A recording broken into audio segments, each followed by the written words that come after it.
We're on now, Chair. I declare the meeting open to the public and welcome members to the 71st meeting of the Committee for Finance in the 22-27 mandate. Members, the committee meeting will be recorded and broadcast throughout Parliament buildings and online. I advise the members and those in the public gallery that they are welcome to use mobile devices as long as they are in airplane mode and all devices are muted. They can connect to the Assembly Wi-Fi. Password details are available on the gallery rules, and it is not permitted to take photographs or record any of the meeting. So agenda item 1, apologies. Members, we have apologies from our chair, Matthew O'Toole, and we have Jerry Carroll and Steve Aiken notifying that they will join on Zoom, and Owen Tennyson is on his way, I understand. Yes, Chair. Okay, so agenda item 2, declaration of interests. Members, you're obliged to declare any relevant financial or other interest at each committee meeting as applicable. Members, is there any interest anyone wants to declare? No? Okay, thank you. Agenda item 3 is chairperson's business, and item 3.1 is the Northern Ireland Audit Office report, leading and resourcing in the Northern Ireland Civil Service. I refer members to page 6 of the meeting pack. The Audit Office has published a report which is a follow-up review on the progress made in addressing the Audit Office recommendations in 2020 and the PAC findings in 2021, both of which address capacity and capability in the civil service. The latest report also examines progress in establishing robust and effective leadership, measures for workforce planning at strategic level, and the current resourcing of the Northern Ireland Civil Service. And members, I just want to highlight that the content of this report is quite similar to some of the areas that are due to be covered by this committee's inquiry. So I also sit on the PAC, and this will be discussed there tomorrow. But the PAC will make a decision on whether they wish to assert primacy over the issue, in which case the committee would need to pause its inquiry to allow the PAC to undertake its own inquiry. On this, personally I think it's such a significant report. We thought so many of the issues were so significant, that's why we were wanting to get into the detail of this inquiry, and I think we should work closely with the PAC on it, because I think that there is space, in my opinion, for both the PAC following up on recommendations, but also this committee being able to do an in-depth inquiry, getting evidence in on a lot of the detail behind a lot of the things. So these points are a follow-up, really, really important issues, a lot of key recommendations, but a lot of the stuff we were talking about was quite wide across the board, getting back to zero-based budget and getting into the details of line management structures and processes. So it would be my view that we don't just completely park it. We wait and see what Public Accounts Committee decide to do, and perhaps a discussion even within clerk teams as to if there's a space for both. Yeah. Is anybody else's view on it? No, I think just if we can get the information, Chair, on timescales. So if they do take primacy, if that's the case, what's the timescale, and then what would that mean in terms of the inquiry? Or do we maybe focus on other areas that maybe they're not? So as you say, a bit more synergy between the two. Yeah. So just to maybe get that, and we can look at it again next week or whatever. Yes, I think we do want to get into the detail of this report. And I mean, it is our function to challenge, to shine a light, and to see where improvements can be made. Civil servants are working hard, many under great pressure, carrying vacancies. There seems to have been a pattern of vacancies just being carried over year after year in some sections, in some departments. I mean, that needs to be challenged where there can be efficiency savings. So I very much hope we will be able to get into the detail of this. I just think it is our function, and where this civil service could benefit from greater working with the civil service in the mainland, in GB, and learn from practices there. Thanks very much, Brian, and welcome, Steve. We just we're talking about the Audit Office report into the civil service and how PAC will need to have a discussion around primacy, but I think we're all of the view that we'll wait and see how that goes and not completely park our inquiry to see if there's ways where they both can progress and actually complement each other, but go down different broader lines. Yeah, thank you very much indeed, Vice Chair, and sorry, apologies to the committee for being slightly late. On the Audit Office report, it obviously speaks to a lot of issues that we've raised beforehand, not just during this committee, but previous committees of previous mandates. I think the interesting thing is, and I follow on what Brian was saying, and bearing in mind we've had so much information that's come through, particularly from the back of sort of the RHI inquiry and things that haven't been done, the report from COVID and things that haven't been done, and some very strange practices that were going on at the time, which I've already raised in this committee. And the final issue we have to deal with, of course, is the manifest failure to deliver on sort of public procurement projects. I think it's an area of significant concern, bearing in mind that over the period of time the Audit Office was looking at, I don't think there's any sort of clear, I think their recommendations is very clear. I understand the PAC has primacy on it, but it is something we need to keep a careful eye on. Thank you very much, Steve. And just ask the clerk, have we had correspondence between us and the PAC on this, or? They will, once they've made a decision, Chair, as to whether or not they want to assert primacy and do an inquiry, then we'll get a notification. Obviously, as you know, I share an office with the PAC clerk. We have had an outline discussion about timescales. PAC, as members are aware, generally does its inquiries in a quicker way than a stat committee would, so we would expect them to have completed within a matter of a couple of months rather than the longer term that we would probably take. So we'll keep in touch on that one and see where timescales leave us and where there isn't an overlap, where there's not duplication. Brilliant. So, sorry, through the chair, just my apologies. Is there any way we could do a joint report on with the PAC, or is that not possible? No, Steve, with the PAC being a standing committee, it sits just separately under the standing orders and the way the things are issued and the processes, which is why I think, the room to explore how you could do two things simultaneously or concurrently, just whatever might work best, because this is the area that we were really interested in. We have done a lot of the groundwork, and a lot of it's fallen here within this committee, so we'll stay close to that and hopefully have an update. Just wonder if, through the chair, if there's any virus of us doing it in parallel, or if PAC want to look at one particular aspect, we could look at the other aspect at the same time. I'm just saying that we know it's going to come to us and we can work out roughly how it's doing, but I'm not sure of the process. But thanks. Sorry for interfering. Yeah, no, thank you. And maybe we could take a bit of advice on that through the clerks team. We'll see what we get on that, be it legal advice or procedural advice, perhaps. That would be great. Thank you very much. Okay, so moving to the next item, 3.2 is our informal meeting with the Chartered Accountants Ireland on corporation tax. I refer members to page 101 of the meeting pack. Last week, the 21st of January 2026, members of this committee, along with colleagues on the Economy Committee, attended an informal meeting with Chartered Accountants Ireland to discuss the devolution of corporation tax and related matters. A note of the meeting has been prepared for members' information, and I was at this event, and I know a number of others were. I thought it was quite interesting. It was useful. They've reached out to us as a committee.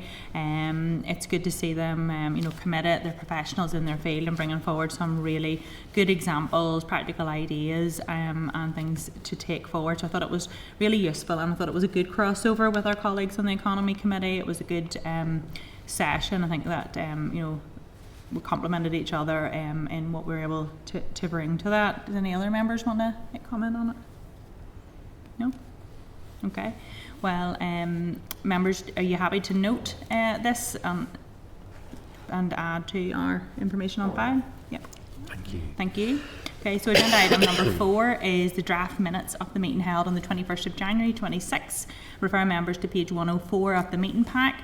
Members, are you content that these minutes are a true reflection of proceedings of the meeting held on the 21st of January 2026? Yeah. And if you're happy, I'll sign the minutes. There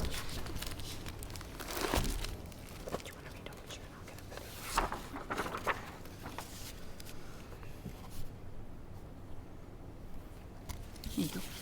Thank you. Okay, so moving to agenda item number 5, matters arising. So 5.1, the Minister of Finance's publication of draft budget document. Refer members to page 118 of the meeting pack. The Minister has now published his proposals for draft budget 2026 to 29/30, and I would ask members to note. 5.2, the Department of Finance Secondary Delegated Legislation Forward Work Programme, for refer members to page 280 of the meeting pack. And the Department has provided an update on expected secondary and delegated legislation for the committee's consideration. Members will wish to note the regulations associated with the baby loss certificates were expected this month. The DALO has indicated these regulations can only be made when the bill receives royal assent. This is beyond the control of the Department, but further checks have been made and the Department has been advised to follow up with the Crown's Office this week. Officials are working to move as quickly as possible once royal assent is obtained. Officials have been asked to provide a further update on discussion with the Crown's Office. Members are asked that we note this, and I know it's something that I don't think we doubt the Department's intention on this. Everyone wants to see this progressed, and we'll stay close to this and get the information and stay on standby to play our part to progress these as soon as they arrive with committee. So I would ask members for their agreement to add the legislation listed to the committee forward work programme for scheduling, and for the clerk to bring forward a list of primary and secondary legislation that the committee has dealt with since it was established, including budget bills. Agreed? Thank you. Yeah. I think this is a really useful list, and it's good for us just to see what's coming ahead. It's, I really appreciate that from the clerk team, just to see what has come through. There's been quite a high volume. I know when you start looking at the budget bills, there's actually a lot of things have come through the Finance Committee. Moving to item 5.3, the DALO extract in the meeting of the 14th of January 2026. I refer members to page 281 of the meeting pack. The Department has provided a response to one query which was raised at the meeting on the 14th of January, and this now follows with further responses received in time for the table pack, and ask members to note. Item 5.4, the DALO readout response on the LCM Public Office and Accountability Bill. Refer members to page 283 of the meeting pack. The committee previously asked the Department about the non-extension of Part 4 of the bill and how this will be addressed in Northern Ireland. Members also requested detail on whether MI5 and the NCA specifically will be excluded from the duty of candour. A response was received after this committee had agreed its report on the LCM. However, members will recall that agreement was also reached to publish any relevant information to ensure that the Assembly is fully informed in advance of any debate on the LCM in the House. Therefore, this response will be published as an addenda to our report. The Department has indicated that the provisions in Part 4 were not considered for legislative consent in Northern Ireland. Decisions in respect of legal aid are for the Minister of Justice. In respect of the remaining provisions, it was determined that a substantial body of work would be required to assess whether any equivalent provisions were needed, and if they were, how they would be affected in statute. The Department highlight that this was due to the practical complexity of A, settling policy, and B, preparing legislation in this area at speed. The Department is keeping the option open for legislating in this area in due course. And finally, the Department has indicated that the inclusion of MI5 and the National Crime Agency are matters for the UK Government and are not within the scope of the LCM. The Department has indicated that it intends to proceed to schedule the debate on the legislative consent motion in the week commencing the 9th of February. I just wanted to say I think that's quite a useful response, and we did get it quite quickly on a number of queries that we raised on that, and I think it provides good clarity. Just bring in Steve. Yeah, thank you, Chair. Just for one, could we have some clarity? Because I think I remember quite recently that the Westminster Government has pulled that piece of legislation. Chair, it's been paused. There was a debate that was meant to happen that the government cancelled. So it's still, the bill is still there, but there is obviously further discussion because there were issues around stakeholder views and some of the aspects of the bill. So that's still under discussion. It's still paused. Is there any point? Sorry through the Chair. Is there any point of having going back to the Department and saying, look, there's no point in bringing this before the Assembly if it hasn't been fully agreed yet? There's no point debating an LCM and sort of approving an LCM if it's all going to change. I think we did that, and I think it's reflected within our report also in the detail Yes, of it that we Chair. highlighted. I think was it in last week's meeting about how, as a matter of procedure and standing orders, we were complying with those to not breach the standing orders. But this actually, you just highlighted the ridiculousness of some of the process points around this. Yeah. And Committee has written. Yeah, the committee's written as well. The clerk has confirmed on this. Chair, the other thing to highlight, I have had a discussion with the department on this, and their view is the areas that come under the legislative consent motion and memorandum are known. It's the areas that are not being legislated for here that are the unknown. Therefore, they're content to proceed.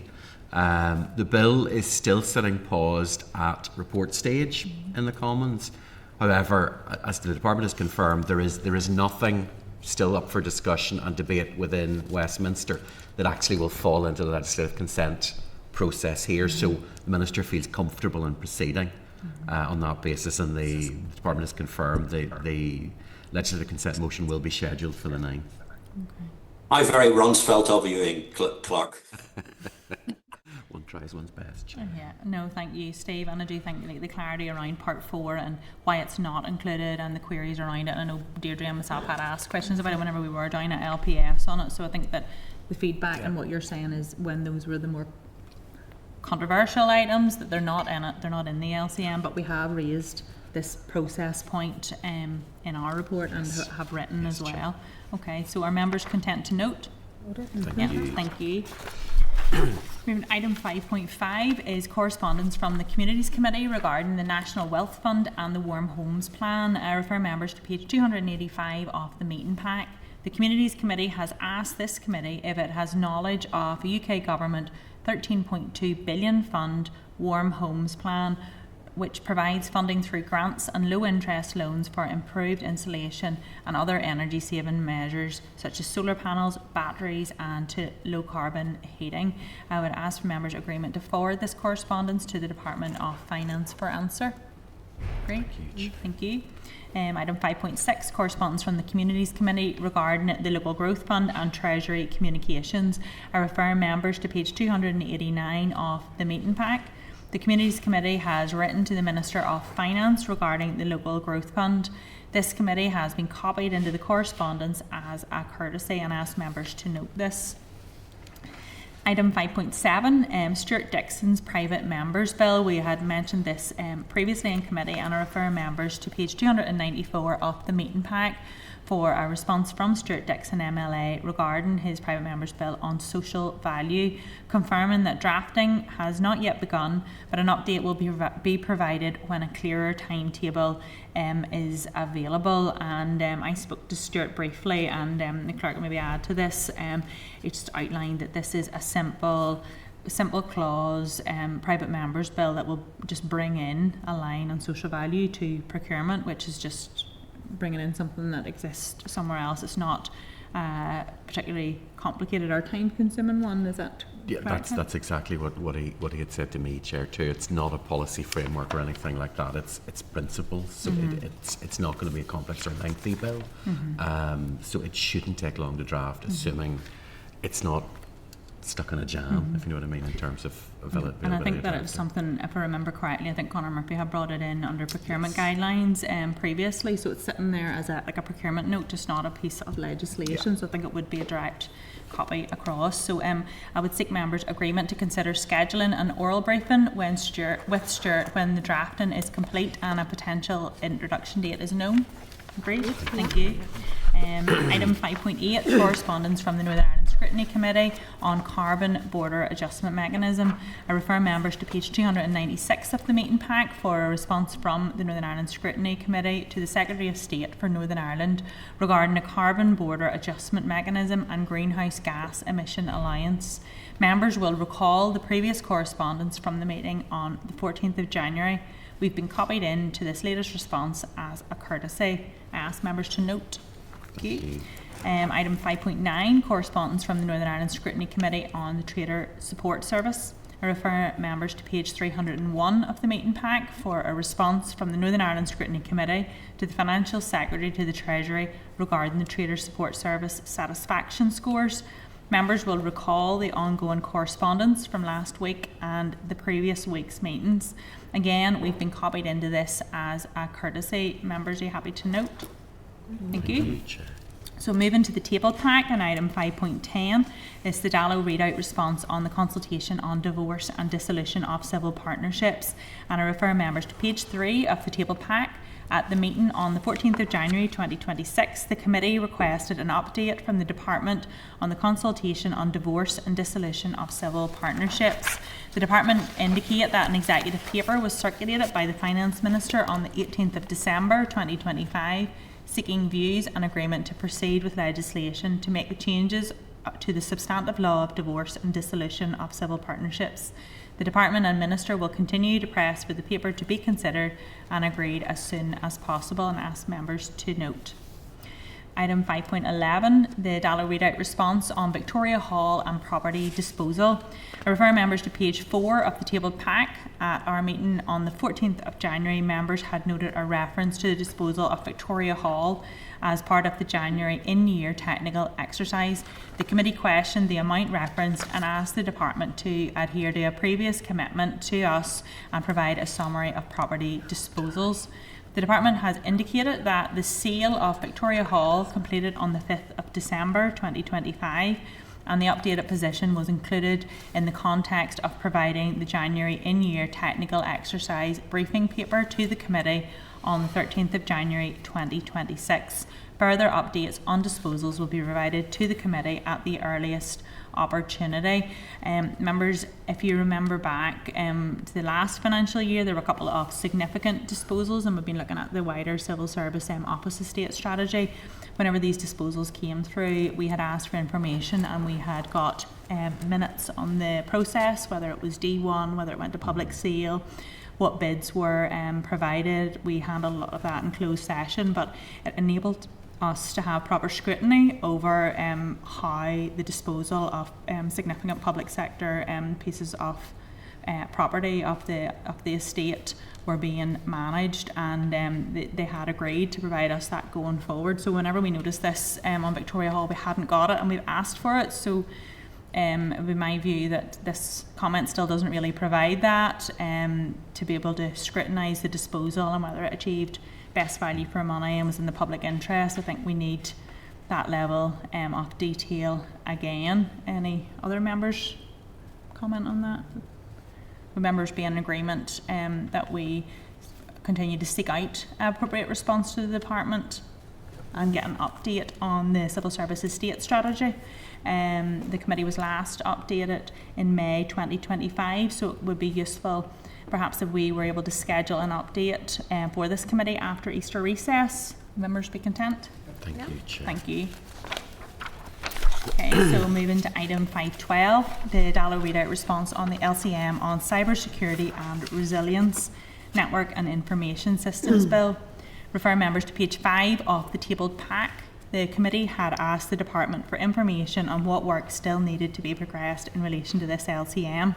The department has indicated that officials have asked DCIT to consider another 6 clauses as potentially requiring legislative consent, and that there's ongoing engagement in relation to a revised Windsor Framework analysis.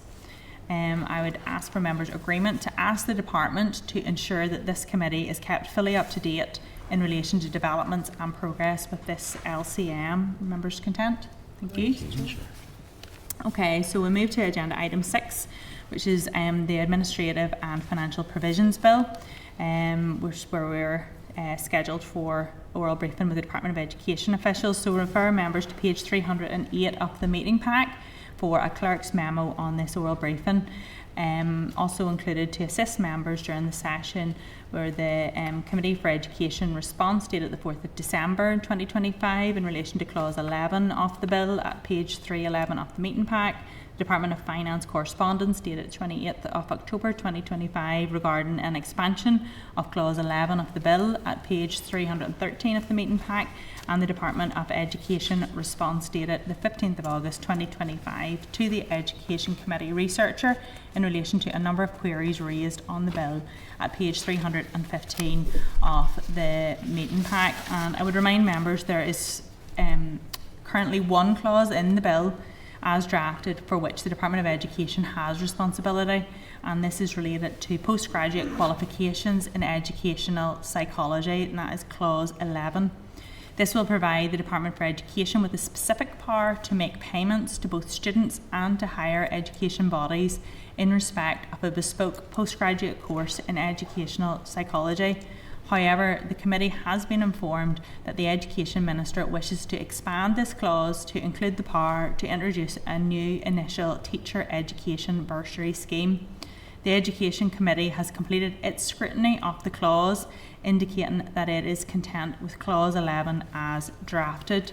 So members, on Friday afternoon, as was discussed at the start of the meeting, the Education Dallo emailed our committee office to indicate that officials were no longer able to attend the oral evidence session today as previously agreed.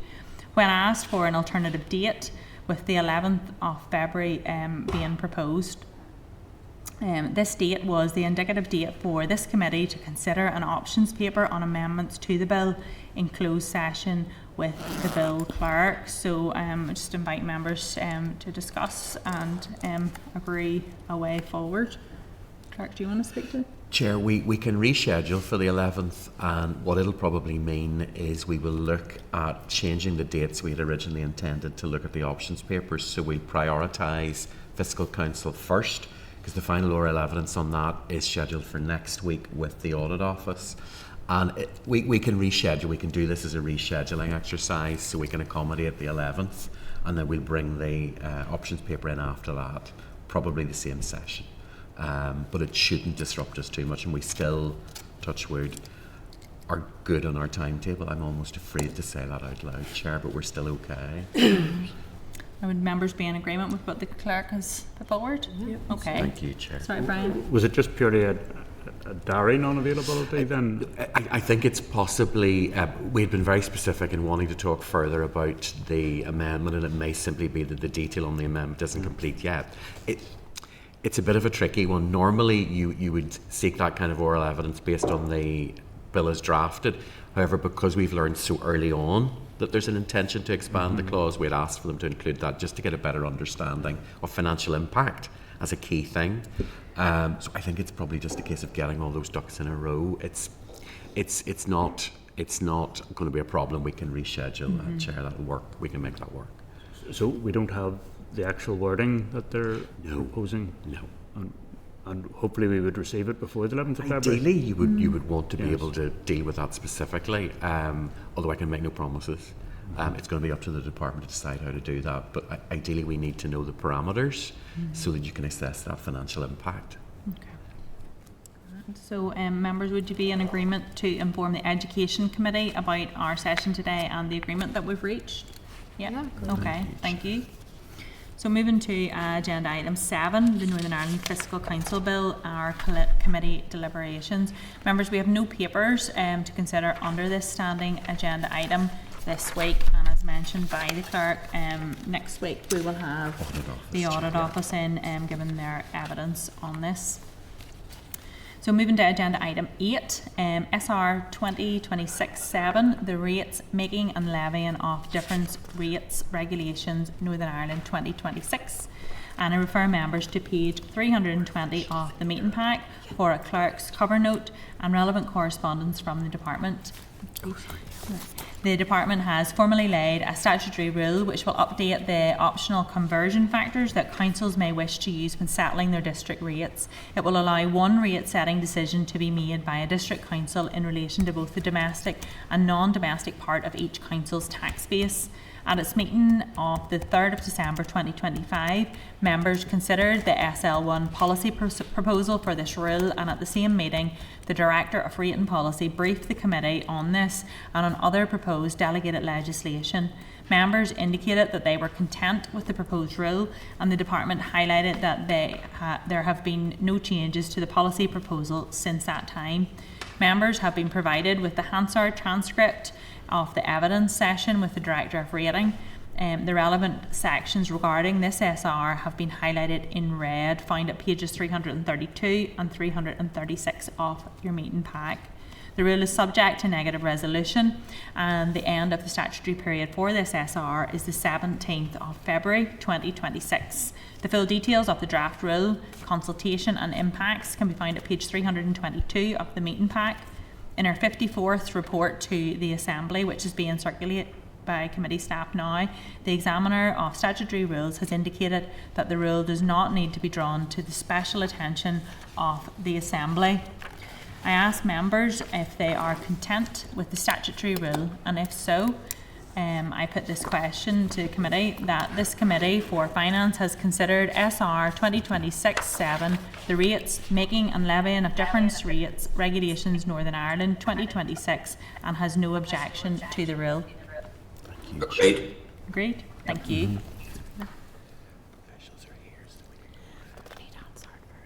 Okay. Yeah.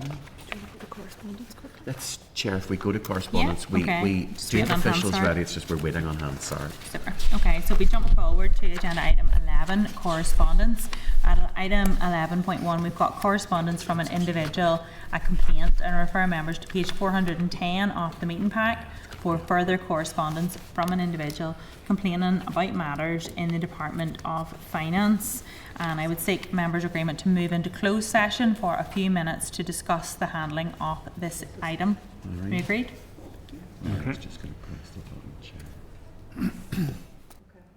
Are we back in, yeah? Back in, Chair. if you Okay, wanna and we're go back in ahead. open session, and just when we're in closed session, members discussed correspondence from an individual, a complaint, and we've agreed that whilst as a committee we can pick up on systemic issues, we're all in agreement that this is a personnel issue that this committee are not in a position to take forward, and we have agreed that we're content that the clerk team liaise with the individual to advise of this way forward. Okay, so moving on to agenda item 9, this is rating Reval 2026, an oral briefing from the Land and Property Service, and I would ask members for their agreement that Hansard provide a transcript of this agenda item. Members agreed? Yep. Thank you, Chair. Thank you. Refer members to page 341 of the meeting pack for a clerk's memo on this oral briefing from LPS officials. Also included to assist members during this session is a briefing paper on non-domestic revaluation update, Reval 2026, at page 344 of the meeting pack, and Department of Finance correspondence dated the 20th of January 2026 at page 357 of the meeting pack. At page 7 of the table pack, members will wish to consider correspondence from Hospitality Ulster. A number of suggested questions for LPS officials have been proposed in this correspondence, along for a request for a meeting with the committee to discuss concerns about the rates increases as a result of Reval 2026. As members will recall, LPS published the draft schedule of values for Reval 2026 on 22nd of January 2026.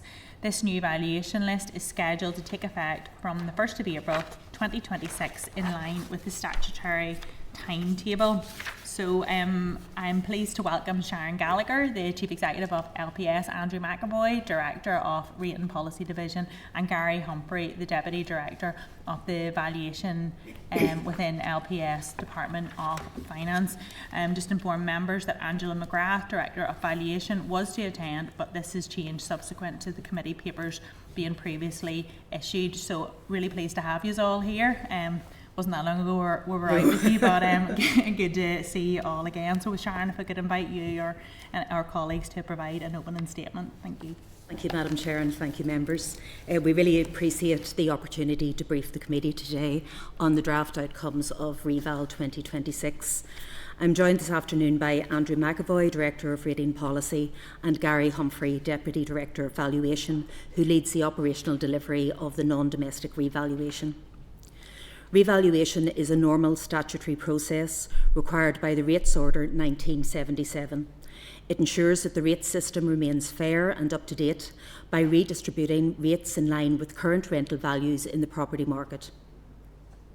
Rates are a property-based tax, and the valuation, known as the net annual value, NAV, is an estimate of rent at a fixed point in time, in this case the 1st of April 2024. Businesses are currently paying rates based on rental levels that reflect the economic and market conditions during the pandemic in October 2021. Reval 2026 updates this position by using more up-to-date rental evidence from April 2024. The NAV is not the rates bill. It is the first component in a calculation that also depends on the regional rate and district rate poundages, which are not yet confirmed for the 26-27 rating year. The purpose of a revaluation is not to raise more money overall. Revaluations are revenue neutral. When the total value of the list changes, the rate poundages adjust downward or upward to ensure the same amount of money is raised as before. What changes is the distribution of business rates based on relative movements in rental value across sectors and locations. In terms of process, Reval 2026 is the fourth revaluation since 2015, reflecting calls from the business community for more frequent valuations. Northern Ireland is in line with the 3-year revaluation cycle now operating in England, Scotland and Wales. A central purpose of revaluation is to maintain fairness and equity across the rating system. By updating all valuations to the same point in time, the rates burden is redistributed in line with real movements in rental values, ensuring sectors or ratepayers' valuations are based on up-to-date assessments. Reval is a large evidence-based exercise that takes around 2 years to complete. This is the third Reval event that Gary has led and supported by a dedicated team of staff with required competence, skills and knowledge. They have collectively issued 57,000 rent and lease questionnaires, collected and analysed tens of thousands of rental and trading returns, engaged extensively with business sector bodies and professional representatives, applied internationally recognised valuation methods such as rental comparison, receipts and expenditure, and the contractor's method of valuation depending on property type, and assessed all properties at the same valuation date to ensure equity and consistency. The basis of value is the rental value at the 1st of April 2024, and LPS follows the market evidence from around that date to determine these values. This common valuation date ensures that all properties are assessed on the same basis, supporting fairness and consistency across the rating system. Aligning net annual values with a modern rental market is particularly important given the significant economic, sectoral and locational changes that have taken place since the last revaluation. The draft valuation list was published, as you said, Chair, on the 22nd of January, and while substantial work has been completed, values will continue to be refined before the list becomes statutory on the 1st of April 2026. The draft list shows the overall NAV in Northern Ireland has risen by around 15% since Reval 2023. This is broadly consistent with other UK administrations over the same period. Importantly, around 42% of properties see either no change or a decrease in their NAV. 2/3 of properties are at or below the overall 15% increase, meaning many ratepayers are likely to see little or no change in their rates bill once poundages are set. This includes many high street shops in towns and villages. Movements vary by sector and by council area, reflecting differences in local rental evidence, property mix and new properties added to the list. Some sectors are receiving particular attention, including hospitality. It is important to emphasise that the last valuation date, the 1st of October 2021, fell during COVID restrictions. Many pubs and hotels received temporary COVID allowances to reflect suppressed trading. These allowances were never intended to be permanent and could only remain if the business evidenced that it was still trading at COVID-era levels in 2024. No such evidence was provided, so those temporary abatements in place since 2023 have now been removed. This will of course have an impact on the percentage increase in the NAV experienced by impacted businesses, where increases in rental value are no longer ameliorated with COVID reliefs. It is also important to note that LPS must value each property as it stands at the valuation date. COVID-era allowances were temporary measures reflecting abnormal trading conditions, and it would be unfair to other ratepayers if those discounted rates were carried forward once businesses had returned to normal levels of trade. The removal of those temporary adjustments is therefore a necessary part of restoring fairness and consistency across the valuation list. The draft list is not your bill. It is an important opportunity for businesses to check their draft valuation, understand how it was derived, provide further information where necessary, and of course engage with our officials in LPS to ensure the values are finalised accurately. We are actively encouraging businesses to review their valuations now. If a ratepayer believes their NAV is inaccurate, or if they have additional rental or trading evidence, they can contact LPS directly through our online system. Valuations can be reviewed and amended where appropriate, up to the point the new list takes effect. As with previous revaluations, LPS has placed a strong emphasis on early and ongoing engagement. We have been working closely with district councils, business representative groups and key stakeholders throughout the preparation of this revaluation.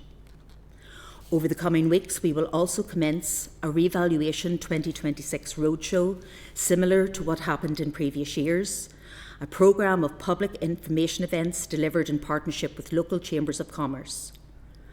These sessions will be held in every council area, providing ratepayers with accessible advice on how the revaluation process works, how to interpret their draft NAV, and how to contact us if they wish to discuss or provide further evidence.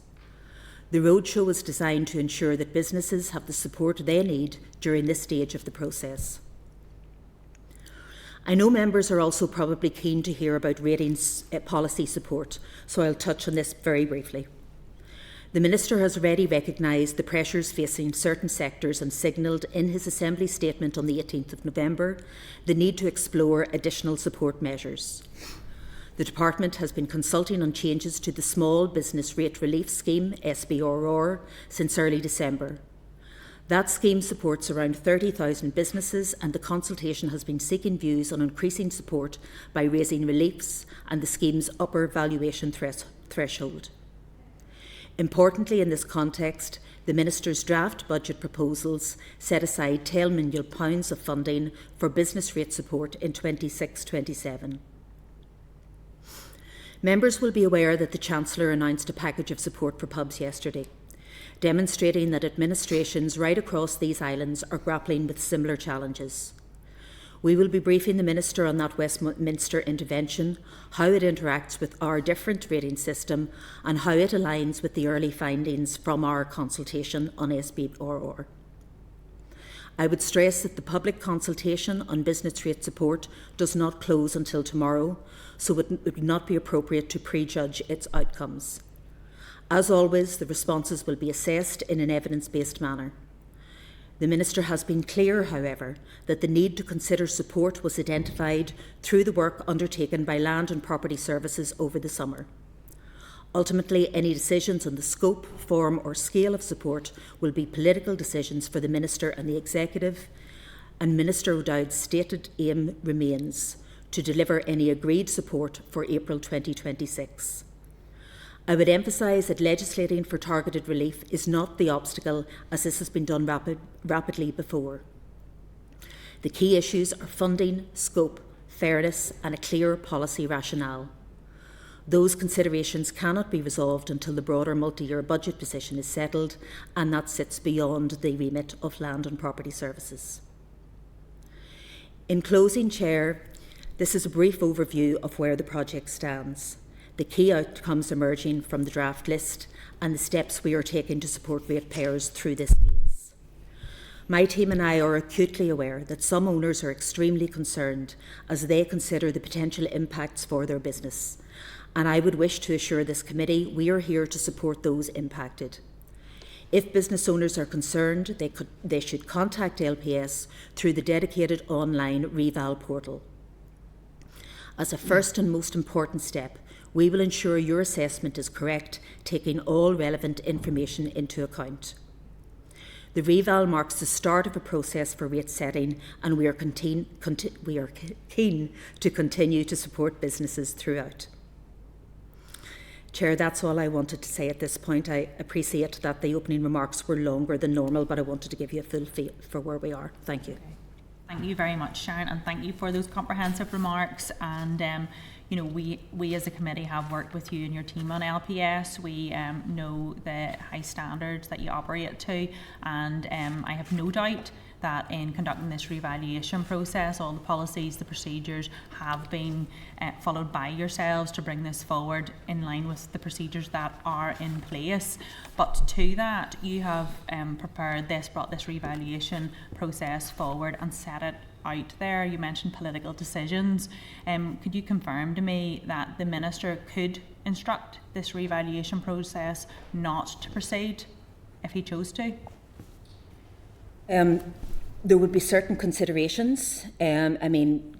Clearly we would work with whatever decision our Minister would choose to make, but there are certain implications and considerations for that, including the position of setting this aside and the impact on that for future revals or for future rate setting.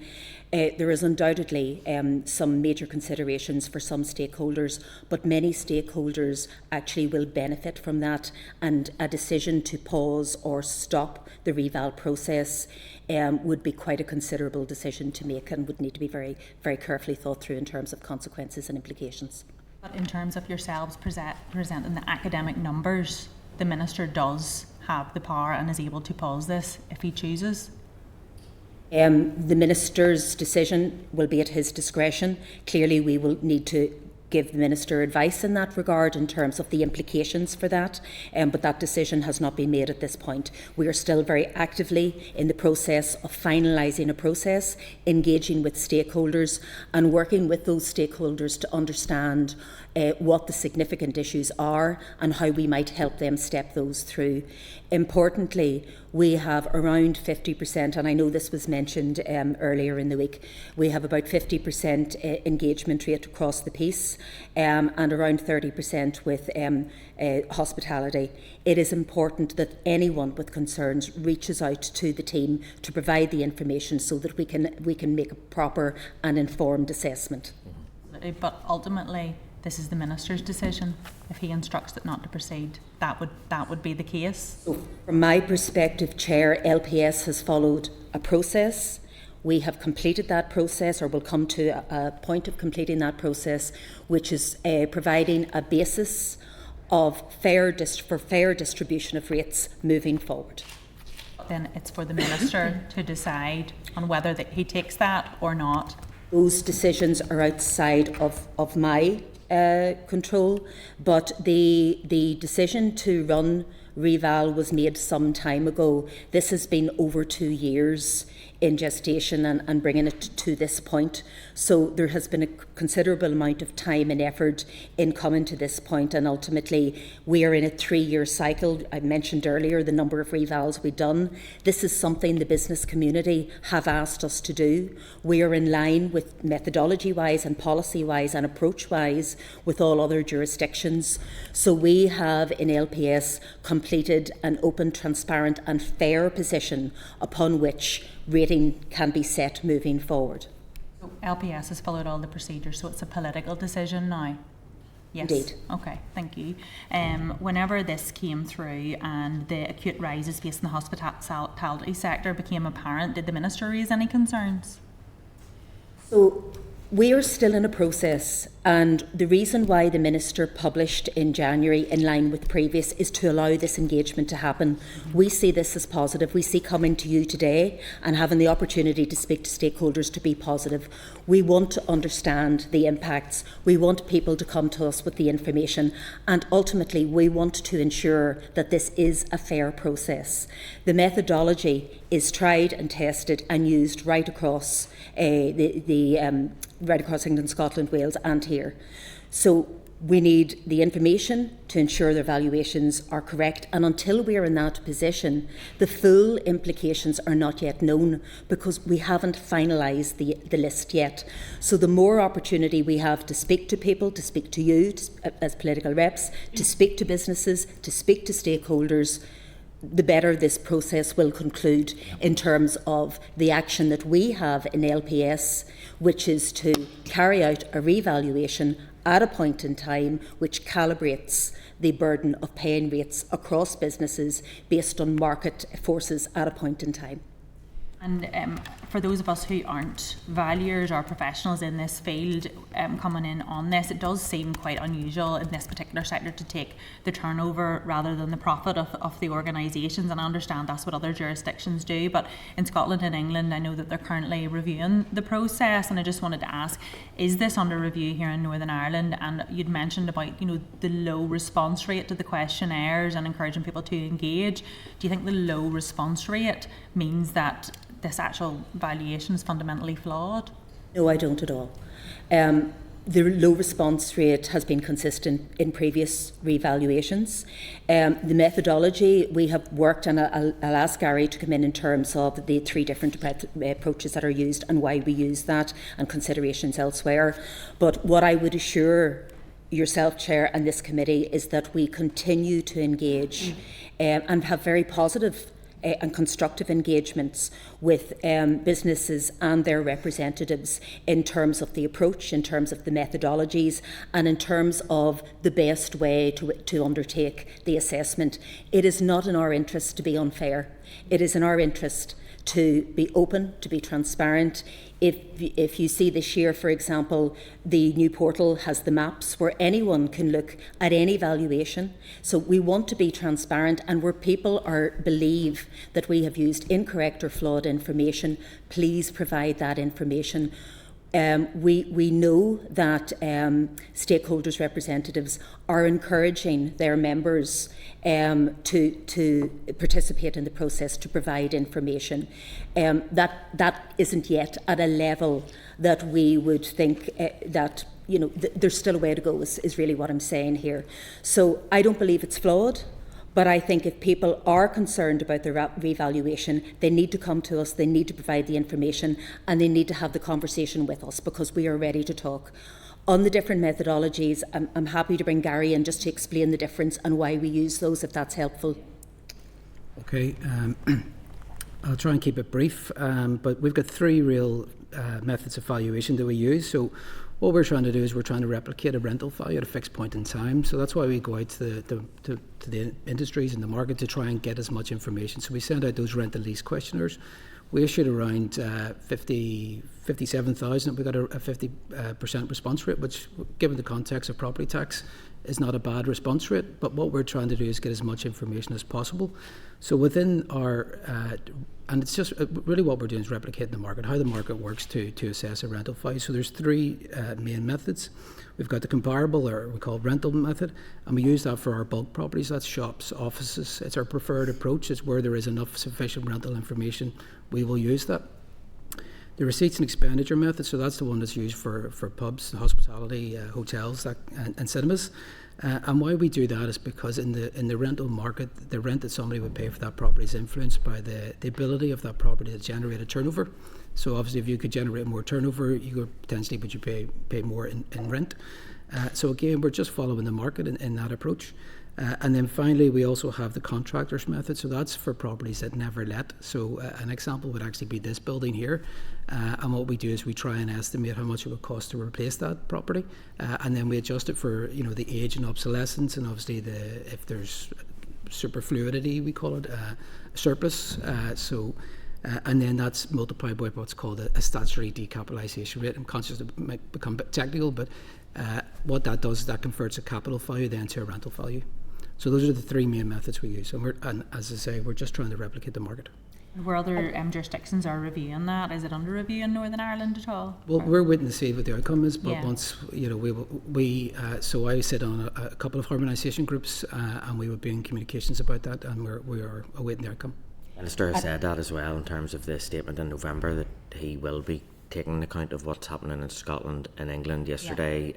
Chancellor also said that they were going to look at the methodology. So as part of that process, and as part of what Gary does in the harmonisation group, that'll all feed into the sort of process for the next time round.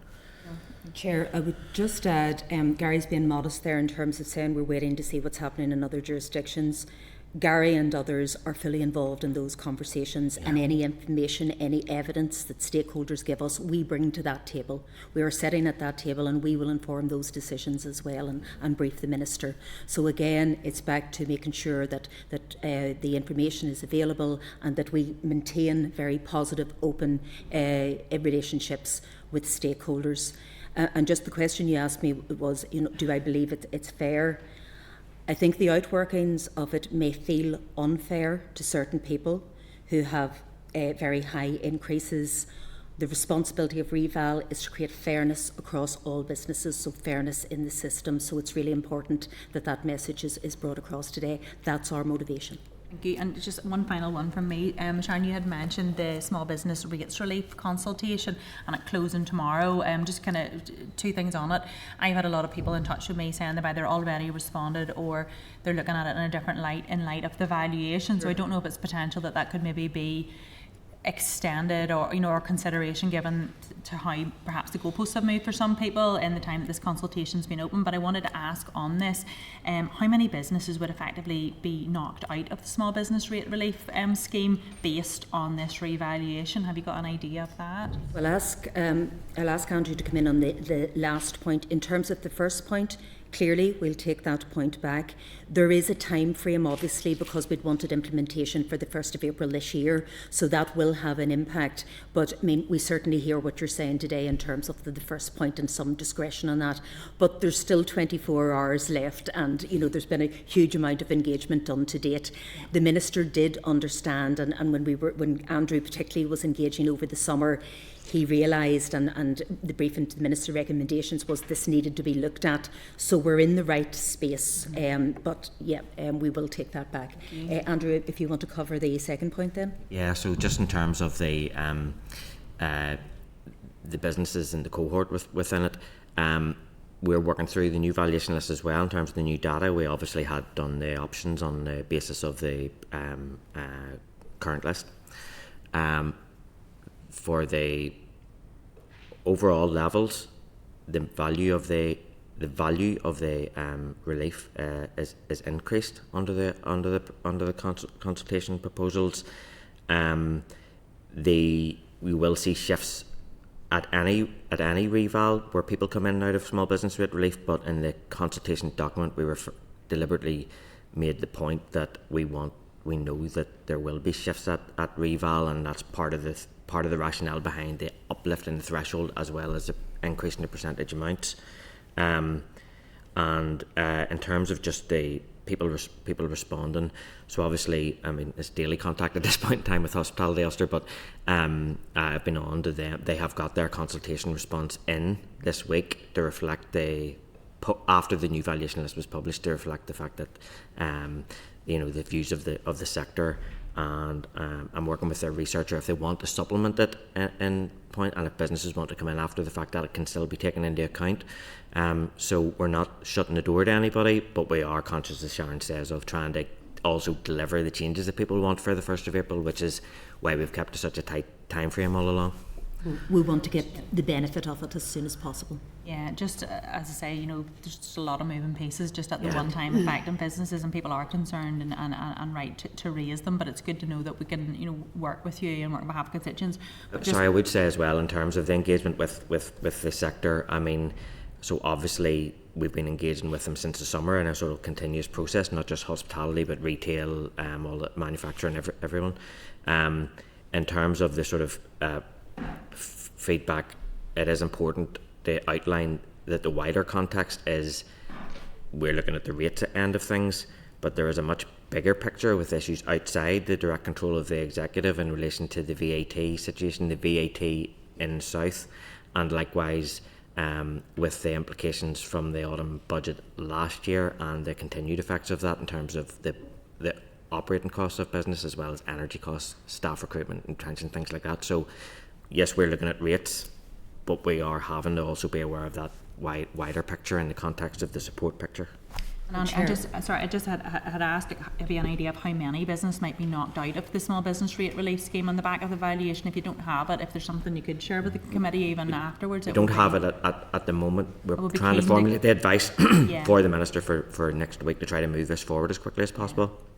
But that means a lot to so many businesses, that relief, it does. So it would just be good to... We have the changes will actively stop most of the businesses from falling out. You know, so, and certainly in some of the sectors that we've been talking about, you're talking about a slight increase in the numbers. So, could I maybe just add, it's in terms of the small business rates relief, the threshold set at 15,000, and after we've done a revaluation exercise, there's 75% of properties will actually be still 15,000 or below. So, if they don't qualify for another form of relief, they will qualify for small business rates relief. Thanks very much, appreciate that. Now just bring in other members. Harry Harvey. Thank you, Madam Chair, and good to see you again this afternoon. If we could just start with, well, there were any particular unexpected outcomes from reval? So I'll bring Gary in to talk in a little bit more detail, Harry, but I suppose at a very high level, very basic level, the last reval was done in the context of COVID. So we did expect significant movements because that reflected trading that was unusual. You will know that Northern Ireland has moved quite considerably, thankfully, since the COVID years. There's a lot of development, there's a lot of new builds, there's a lot of expansions, there's better trade. So, there was expected changes. In terms of some of the highlights, maybe if you wanted Gary to talk about those trends, we're happy to do that. Please. Yeah, okay, so one of the key figures for people to be aware of is about the overall increase in terms of across Northern Ireland. So, as I say, we're looking for a rental value, and between the two revaluations, the valuation list has increased 15%. So 15% means that it's an upward trajectory between the two, so there's been NAV growth between the two valuation lists. What will happen is that the rate poundage would be rebalanced to ensure that the overall exercise is revenue neutral. And what that means is that essentially if you're at or below 15%, you should see little or no change in your rates liability, how much you would have to pay. If you're above that, you'll probably have to pay more in terms of your rates liability. So that's a key figure. And then whenever you boil that down to some of the emergent themes, so I have given some of this information to you already. But in terms of retail, the combined NAV growth between the two valuation dates in retail is 9%, and the average retail increase is 7%. So in theory, that means that retail should be shoulder less of the overall rates burden after reval takes effect. And it's a similar picture for offices. So offices, their overall NAV has increased by 9%. And the average increase is 5%. So again, offices will see that they should, in theory, shoulder less of the burden. And where we see some other growth there in terms of warehouses, manufacturing, so they're 16%. So they're just either no change or very little in terms of what they would expect to pay more. The big ones that obviously stand out and have very much made the media are the hotels and pubs. And I don't mind giving a bit of context as to why they do stand out. So last time round, we valued them in the context. Yes, please. Yeah. So last time round, we valued them in the context of COVID. So we valued them at the 1st of October 2021. And if you cast your mind back, that was just before we had the Omicron wave and there was a lot of restrictions in place. So we're looking at what somebody would pay to rent that property at that point in time, given the level of uncertainty that existed at that point. So it was something that we've never come across before anywhere in terms of valuation or written valuation. So what we did was we liaised directly with the industry, so the key stakeholders, Hospitality Ulster, Hotel Federation, and we tried to capture as much of that evidence as we could. So we looked for the accounts in the run-up to COVID, during COVID, and then right up till we were nearly publishing the list to see what was the overall impact. And what we did is we ended up negotiating to say that, we acknowledge that there is a real degree of uncertainty, so we will give a reduction to what we called the pre-COVID level, because that was the most solid basis that we had at that point in time. So for pubs, it was 20%, and for hotels, it was 30%. So at the start of this revaluation exercise, then we went back out again to talk to these bodies. And what we were essentially saying is that, you can keep that level of depressed turnover if you can prove it, if you can give us the evidence that shows that properties are still operating at that level. When we got the evidence back, there's none of them, to be quite honest, could show us that they were still operating at that level, which meant that we had to then, although we have a limited response rate, 30% from that sector, we still have to go forward and value all. So none of them are able to show that actually that we were still at pre-COVID, that pre-COVID depressed level. There's still, this is a draft list, so there's still an opportunity. If they could prove that now, we would welcome that information and we would reassess the NAV. But the natural way that works then, so because it was a percentage based on the fair maintainable trade, so what you're doing is you're putting it back, essentially, if you've nothing else, to that pre-COVID level at least. Mathematically, to unwind that kind of level of support, you've got the percentages is slightly higher, so the 20% to unwind that is 25%. You have to increase it by, and for the hotels it's 30. So the original was 30%. You've got to unwind it by applying 43% to go back to that pre-COVID level. The most common increase across the whole hotel sector is 43%, which is just the unwinding of that COVID allowance, which the evidence would suggest is no longer appropriate. So that's why they're seeing such significant increases. On top of that, there is a little bit of, so we have to value the property as it stands at the date that the list takes effect. So we are aware that some of them have made extensions or they have opened up new income generating streams. So in pubs, for example, some maybe have started serving food or they've maybe added accommodation. We have to factor that in as well, so that skews that overall increase. So because these material changes are also being picked up at this time. Ideally, we would like to do that, during the life of the current list, but we haven't had the capacity to do that. So what we're doing is we're picking it up and trying to make sure they're fair and accurate from the date the list takes effect. I think the problem being judging on turnover rather than square footage, and it's not taking into account debt that people have got themselves into by investing, and it's not rated on profit, I think, what's causing the problem. And I think all businesses are assessed in exactly the same way, and this is about the calibration across businesses. So the same factors, there's very little discretion from the valuation team in terms of the assessed values. There's a set of evidence that's used, there's the legislation, there's the processes that are agreed across the England, Scotland, Ireland or Northern Ireland and Wales. So all things being equal, everybody is assessed in the same way, is assessed fairly and assessed equitably in order to come out in a calibrated way. And what about if you further details on the appeals process and whether there's any discernible trends as yet on appeals? So we haven't got into appeals yet because we're still in the process of finalising the list. The appeal today, in line with the Minister's appeal earlier in the week, is if you have any concerns, contact us. We've had a relatively low uptake in terms of people contacting us at this point in time. We've had about 161 businesses contacting us. Gary can talk a little bit about the types of queries, if you like, but there's been limited reach into land and property services, and the team are ready. This is part of the process. The team are ready to listen. The team are ready to talk. That would have been another follow-on question just on that. You have staff at hand and you will give a quick response? Absolutely have staff in hand, dedicated, trained staff who are based in the local areas that businesses there. They can go straight through to that valuation, that specialist.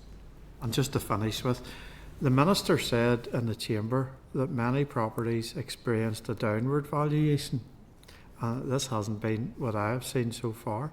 How many properties experienced a downward valuation in number, percentage and by sector, please? So the terminology is interesting in this, and as the Chair said earlier, I'm not a valuer either and I don't know the detail around this. This is all about relativity, and the 15% is an average and the downward variation is a comparison to the 15%. I'm sure Gary will stop me if I start going awry here, but it is the relativity bit rather than, which will mean if you look at what this is about, and the rebalance, the calibration, as I keep saying, of how the rates burden is applied, it means that some businesses will not see a change, or, you know, in terms of the way it's played out.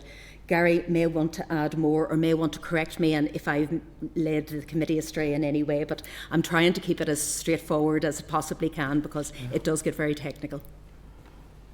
Yeah, no, I think that's what Sharon said is correct. We do know that it's around 65% of the properties are at that 15% or below, and I think it's around 40% that actually have, and their NAV doesn't change at all. So they're potentially going to see an even better outcome for them in terms of the rates liability they'll have to shoulder. Well, okay. Thank you. Thank you. Just if I might, Chair, if we pause reval, those properties may lose out in terms of the more positive impact for those. So we take it on the whole tax base for businesses, just to finish that point. Thank you. Thanks. Thank you, Chair, and thank you all for coming in. And your presentation was very informative, and you've actually answered an awful lot of my questions. Obviously, we've all been contacted by local businesses, and there's no doubt that they're doing their very best, and you know, they shouldn't have to face a rates bill that they can't afford to pay.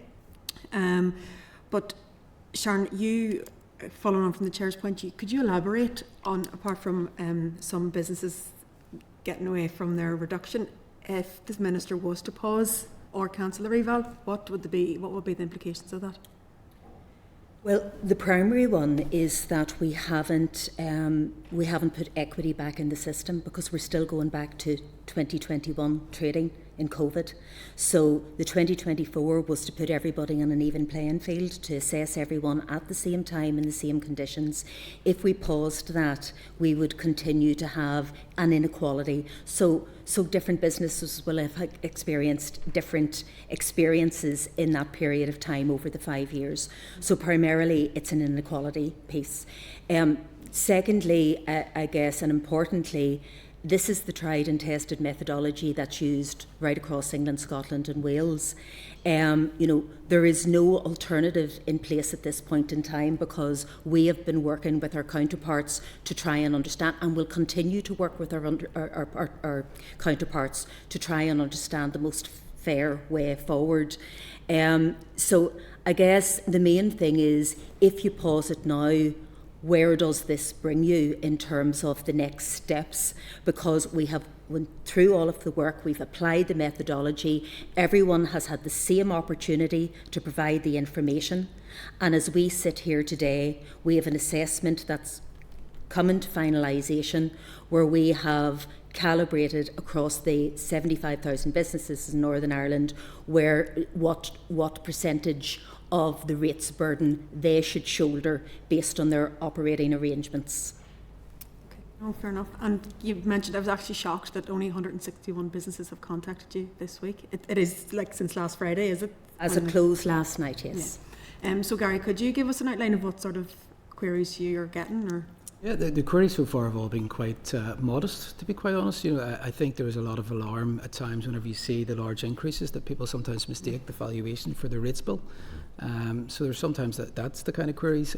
We have seen members of the hospitality have contacted us and understandably they're alarmed at some of the increases they've seen, and we've actually been able to work with a number of them to try and explain it, and what we've asked them to do is to supply that information, and then we'll use that evidence to reassess the valuation. So at this point in time we're working on it's called an informal review. So because the list hasn't taken effect, the statutory mechanisms of the appeal process aren't in place. So we're looking at it informally. So the ones that the two that I know of at the top of my head, we've actually looked at those and reviewed them, and we've downwards. So it was beneficial for that person to get in touch with us. Yeah, that's positive. Yeah. And then I think you said, was it 30% of hospitality gave returned their turnover figures? What about the other sectors? What was their uptake like, or do you know? Generally speaking, it's around 50%. Right. Overall terms, yeah. 50%. Okay. So basically, if someone was concerned now, you'd be encouraging them to contact you with their turnover if they haven't already. It's also slightly different for hospitality, because hospitality obviously they have turnover. So because it's done by reference to turnover, we know that if they're open, 100% of them in theory have turnover. So we would expect that they actually be higher. You know, it's an opportunity for them to help themselves to ensure that their valuations are fair and accurate. Whereas whenever you look at the other sectors like shops and things, we know that some of them are vacant, some of them are owner occupied, and there would be no rental evidence for those, so we don't always expect that to be a full 100% response rate. No, that's great. No, and as I say, you've answered most of my other questions anyway, so thank you very much. I think, Gemma, the more information that we get from businesses allow us to provide a much more accurate position and to have that calibration done properly. Going back to your point of if we paused or deferred, we would continue with the 2021 position, which would be innately unfair at this point in time, given the quite significant shifts that I've just talked about to colleagues on the committee. Thank you very much. Thanks, Chair. Emma, Brian? Thank you, Chair. Thank you for the answers so far, which have been helpful. We've received representation from Hospitality Ulster. I'm sure you're aware too of their letter. Claiming increases in NAV 300, 400, 500%. What explanation do you have for that? And are you, when you see an increase like that, does that not trigger some sort of internal review? Or has that been raised with you by the Minister or other people who need to challenge that scale of increase? So I've looked at those cases, Brian, and I've looked at the evidence base where it has been provided. Some of the quoted, we've had some huge figures quoted, like up to 800% and whatever. That's not the case. But there are some with quite significant increases. I've actually looked at those to understand the rationale for that. In some cases, the information hasn't been provided, so we've used best evidence. But in some cases, the information has been provided, and it is based on the factors that Gary referred to earlier, extensions in terms of their footprint, additional trading, all of those factors that we look at and we consider in terms of our evidence-based judgment. So in terms of approach, methodology, fairness, we're applying the same process to those businesses as every other business, and that's what brings the calibration in terms of shifts up and shifts down. Right. So you have looked at some and you can see a reason for that scale of increase? I can see the evidence base for that increase, yes. Okay. And in terms of when property value, rental value is used and when turnover is used, explain to me how that is balanced. Are companies charged based on both factors, or is it only one? So I think Gary covered this earlier, but we're very happy to cover it again because it is quite complex. Part of the presentation. Yeah, so. But I'm more than happy for Gary to answer that again if you want, if you would like find that helpful. The concern that's been said to me by some businesses are these very high increases been sent out as a shock tactic? If they haven't returned. Absolutely not. What I can guarantee is that we have had significant engagement throughout this process. There are no surprises here. Ultimately, the final position may well come as a surprise, but the methodology, the process, the engagement, the timelines, they have all been fully consulted, fully engaged, and we want, this is part of the finalisation process. We haven't finished the list. We've published everything on our portal. People can go in, it is transparent. If they have any issue with any of the evidence that we have used, please contact us and we will look at the assessment again, we will review it, and we will engage with them. But I have no concerns about the process, and all of our businesses that we have looked at are treated exactly the same way, using the same methodology and the same approach. So all things are equal. Could I maybe just add, whenever we first started seeing the emerging outcomes and the large increases and what have you, we were, I don't know if alarm's the right word, but we were kind of looking to see what was the story behind them, and at that point in time, so it was around May last year, we actually wrote out to any of the sector that we saw those large increases, asking for them, saying, we see there's a significant increase.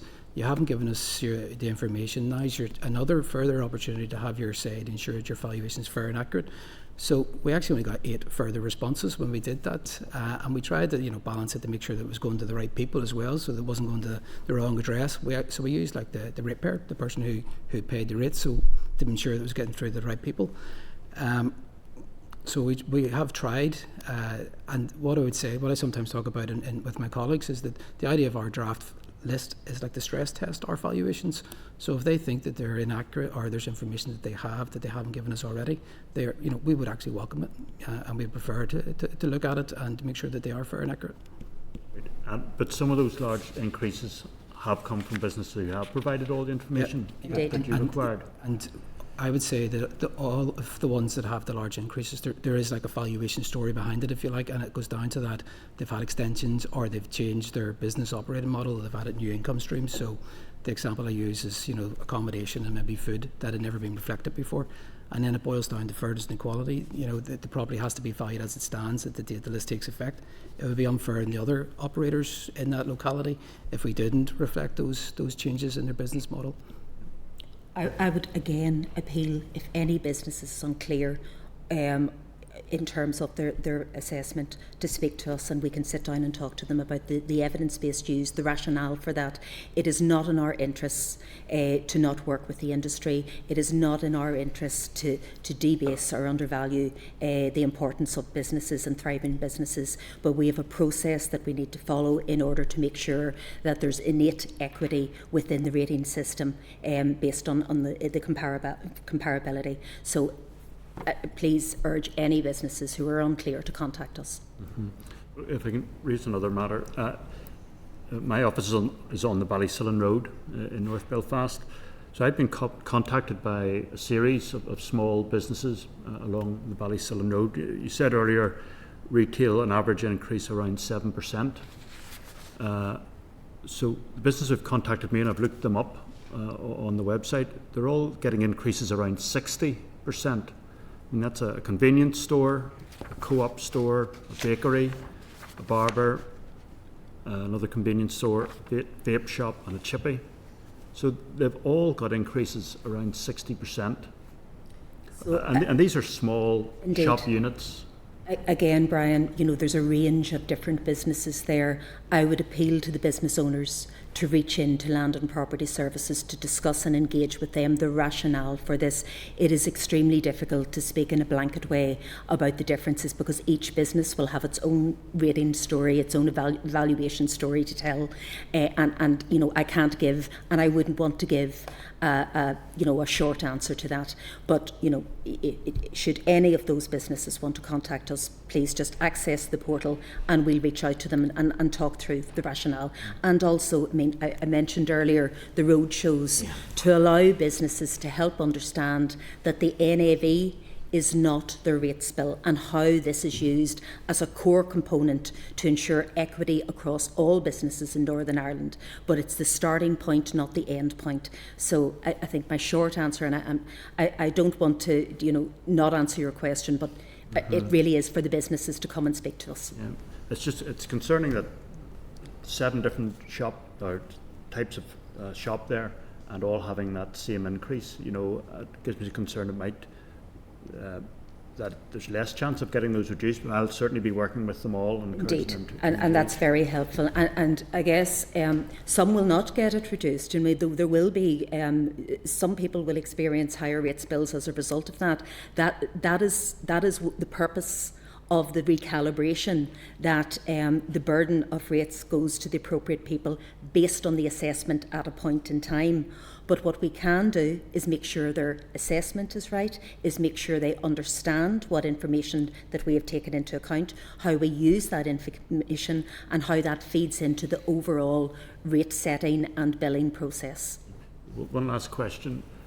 For those that are obviously wanting to know how much will I be paying, how much will my rates bill increase, can they, when they get a final figure, is that the increase they can expect, or do you think it will be less than that? So there are many factors around that, including the regional rate setting, whatever. Gary or Andrew can talk you through the steps in that in more detail, but this is an input to that which calibrates across businesses who, the burden of rates.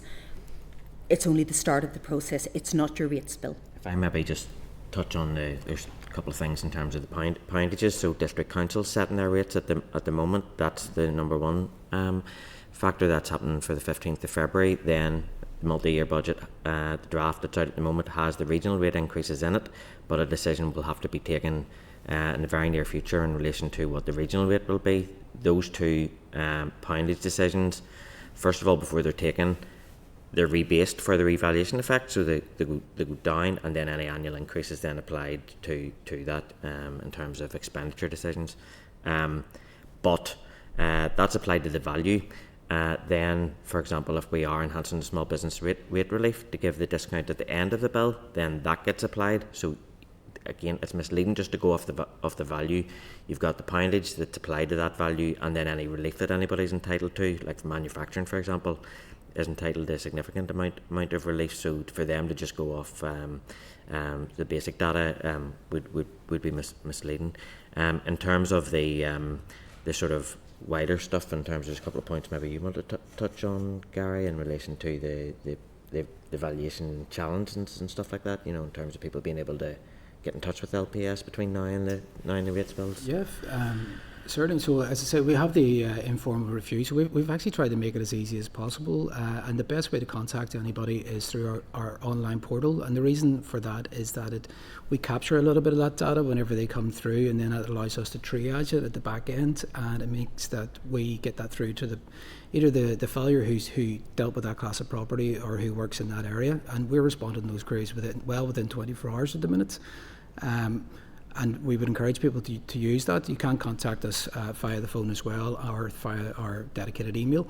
But even in the online contact portal, you can go on and add the evidence. So if you want to give us our turnover information, or you can go on and fill a rent and lease questionnaire, which is the information we originally asked for. So we do have those mechanisms in place. We have teams of all are on standby and trained. We call it the Revaluation Inquiry Management System. And that's up and running. Up enough. Okay. And just briefly, when you talked about increases, I think you said an average increase 7%. Sorry, I think I said 15 earlier. I think you said 15% was the overall average increase, but 7% average in retail, 5 to 9% average in office. Have you seen those yourselves? I mean, so far I haven't seen any examples like that. But you're telling me that's what your own statistical reports are? Yeah. That's you haven't. Sorry, Brian. Just to clarify the question. Well, in terms of the increases that have been brought to me, as I say, the retail ones are in the scale of 60%, but you're telling me the average for retail is 7%. Not in Belfast, but So it's on a Northern Also Ireland. Northern wide, Ireland? Yes. Yeah. And what we're saying is, reading back to you, is based on 2 years' work, engagement, assessment, evaluation, consideration of the evidence base. This is where the businesses have come out of on a relative basis. Okay, well, that'll do, Chair. Bring in Owen. Thank you, Deputy Chair, and thank you, Sharon and team, for coming along to present. I know this is always a difficult evidence session. And just want to say at the outset, I don't doubt for a second the professionalism and integrity of the staff at LPS and the process that we've gone through, but share the concerns that have been expressed by others about the impact on hospitality in particular. I have to say at the outset too, I was disappointed that the Minister, I don't believe, meaningfully engaged with some of those concerns as they were being raised on the floor of the Assembly. I have seen the NAV of one business, and I know you don't want to get into individual cases that's been brought to our attention, who has obviously lost the COVID-related reliefs, has lost their small business relief, and their NAV has shot up by 283% as a result of some refurbishment that they've done. So they are likely to see an increase in their rates bill. And I guess my question is, given that you and the Minister were aware of the impact that was going to come forward in terms of hospitality, why do we have these valuations being published now without any further information about potential sectoral targeted reliefs or transitional relief, as they've done with the previous revaluation in Scotland, to, if not pause the reval, then at least phase its impact so businesses have more time to adjust to the new economic reality? So, thank you, and I think there's 2 points there. In terms of why we're publishing now, this is part of the engagement. So it's openness, it's transparency, it's to start this dialogue and this debate. It's to encourage people to reach into us to talk about their assessment, to make sure their assessment is correct. In terms of the policy implications and reliefs linked to the Minister's clear intention to have a progressive rating system and appropriate reliefs and reliefs available, bearing in mind the cost of such reliefs, we've already started that process, and Andrew engaged all last summer, as you know, in terms of proposed changes to SBRR. The Minister, as you know, has already went out to consult on that. We talked earlier about that consultation ending tomorrow. It does address some of the factors that we could have anticipated, because in this round of policy considerations, we've actually done more pre-engagement before the consultation than ever before. So actually, Andrew has been very alert and aware of concerns and emerging findings within stakeholders. So we've got slightly ahead of the game in terms of the SBRR, and that's why it's so important that people input to that, because that will have a material impact in terms of ameliorating some of the worst impacts of how the reval may play out. A couple of other things on that, Owen. First of all, the SBR in that consultation, we have actually asked the question, for sectoral support, and raised that issue in the context of the consultation to allow some of the sectors that we anticipated being affected by reval to raise that in the context of the overall consultation, so that we don't close the consultation until later on this week, and it was deliberately timed to catch this, to be able to take it into account. Transitional reliefs, in terms of how they operate with a revaluation exercise, the trend towards moving towards more frequent revaluations was to dispense with any need for a transitional relief, because it would continually be every revaluation would rebase it on the basis of the most up-to-date rental evidence, and that is the fairest way to distribute the tax. In terms of interventions in that way, a lot of the schemes, for example, in England and Scotland, are funded by the people that would be benefiting from a reval. So instead of the benefits being phased in straight away, they see their benefits slow down, and then they get stuck into a perpetual cycle of TR scheme after TR scheme in between every reval that they can't get out of. As I say, the move to the more frequent revaluation exercises was to that, and we're the most frequently valued part of the UK at present. But in terms of the small business rate relief, we were aware of the issues in the sector just generally coming out of COVID and the other cost of doing business pressures, and that is why we built that into the consultation process, to allow the Minister to look at it before April. Just to come back on that slightly, I appreciate that there is some work in small business rates relief happening. My challenge is that some of the changes in the NAV are so significant that even the changes proposed won't assist those businesses. So they're being hit in the absence of any certainty around the proposed business growth accelerator, which I know the Minister has talked about, and also without any transitional relief. So I appreciate the logic around more frequent revals was supposed to get around transitional relief, but surely, given that we're in such a unique circumstance coming out of COVID and the impact on one sector is so clear, is that something that the Minister has even asked LPS to explore? The consultation hasn't closed yet, so whenever the information all comes through from the stakeholders, that's provided to the Minister in a wider context to allow decisions to be made. Obviously, if you're going to intervene on everybody who's affected by reval and subsidise the impact of that, that comes with a considerable cost at a point in time when there's significant pressure on public finances. That's not to say that we won't be looking at it. And if I might add, Owen, there's a fine balance, I suppose, to be had here, because we have, as Gary alluded to earlier, in doing the whole-scale reval, which looks at all of the properties, we have paused some of our work to reval individual businesses. If we set aside or pause the reval process, which looks at everything as one and recalibrates all businesses based on, at a point in time, using the same methodology and asking for the evidence, we will need to start our process then of looking at separate businesses, and that could make the balance even more uneven to some businesses. Well, that's helpful, Sharon. And then last question from me, Deputy Chair, is just, does LPS or the department conduct any economic impact assessment to accompany revaluation, and what is the status of that? Is that likely to be published, and where is that process at the moment? So no economic assessment because the process is actually to inject equity and fairness across all businesses. That's the purpose of it as a starting point for the rating system. The economy affects the reval as opposed to the reval affecting the economy as a sort of starting point. Yeah. Well, that's me, Chair. Thank you. Steve Aiken on Zoom. Yes, thank you. Thank you very much indeed, team. And it's good to see you all again.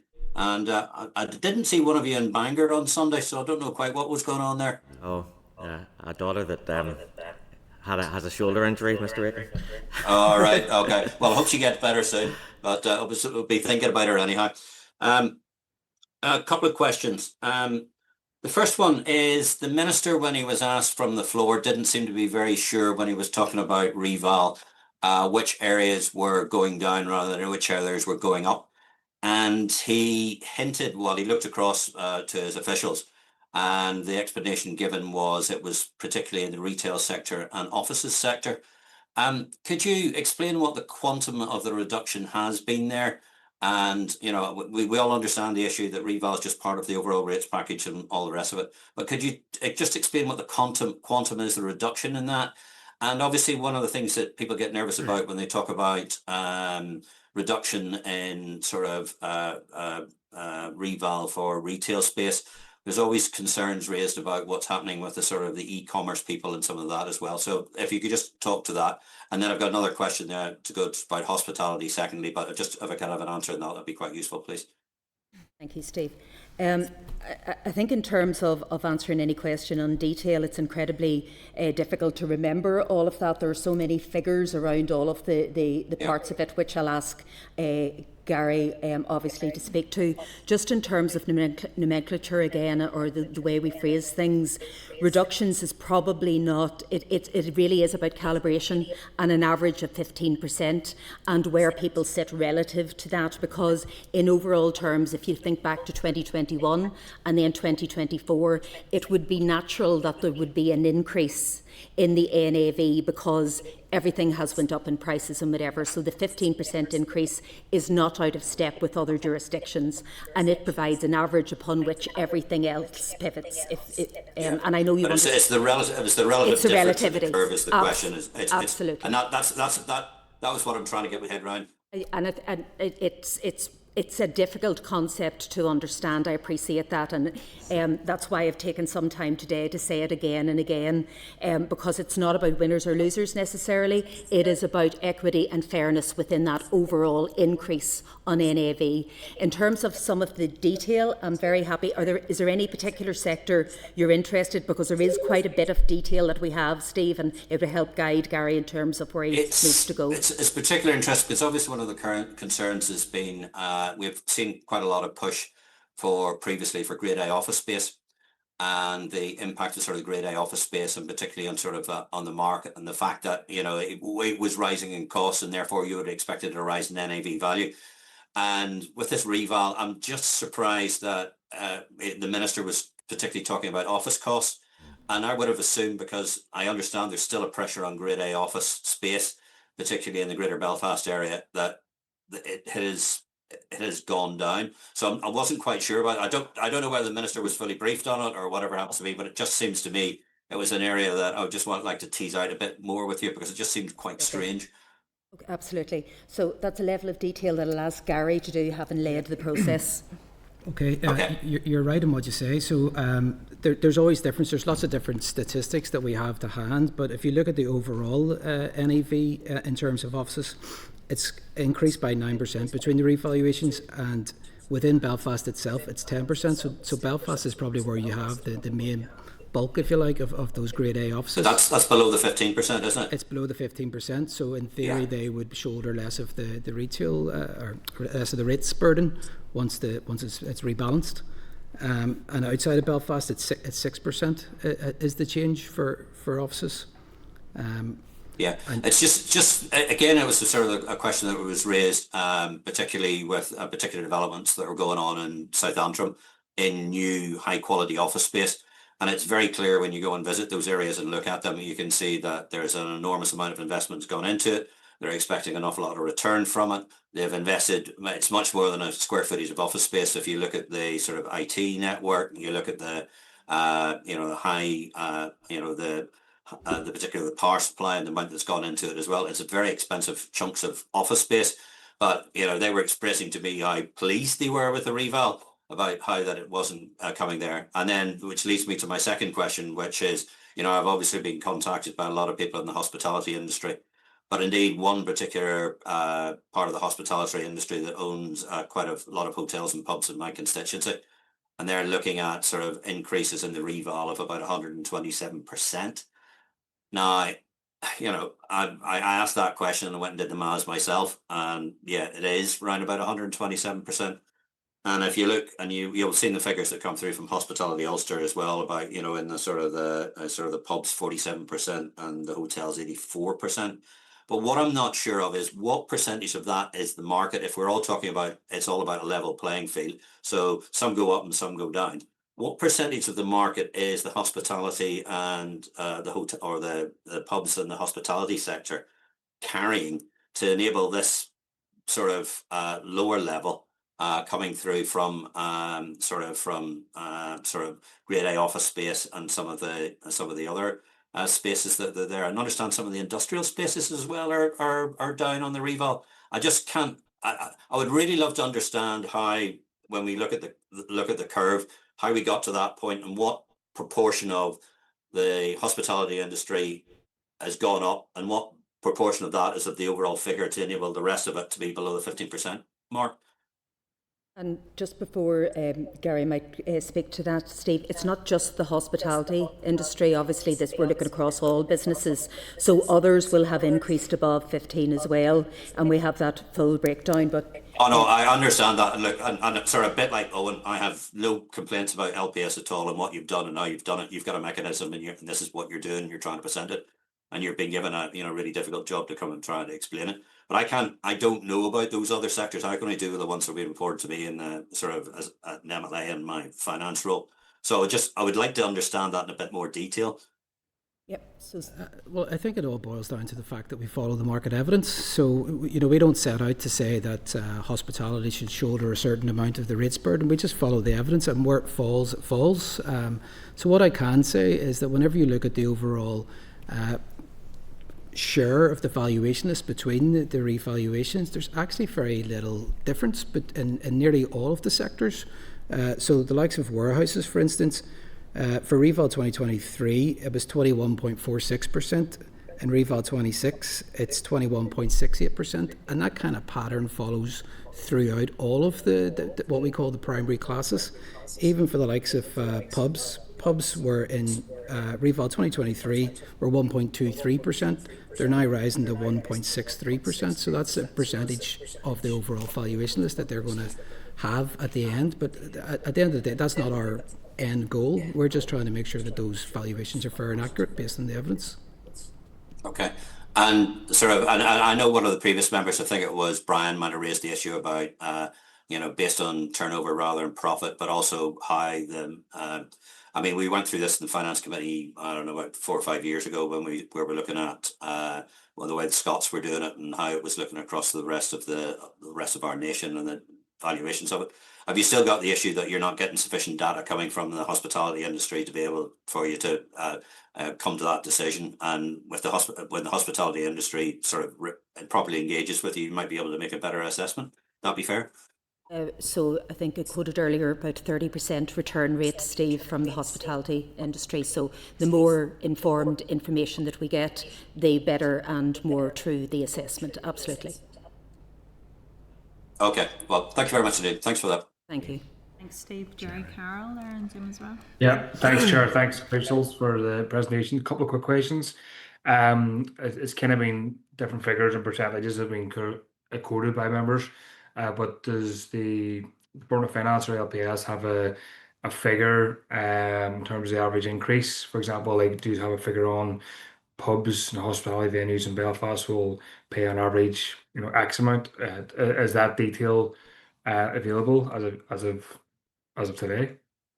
So we're at the start of the process, Jerry, and we're really trying to calibrate the NAVs and make sure that list is final for the 1st of April. That will be an input to the overall rating process, as Andrew described earlier.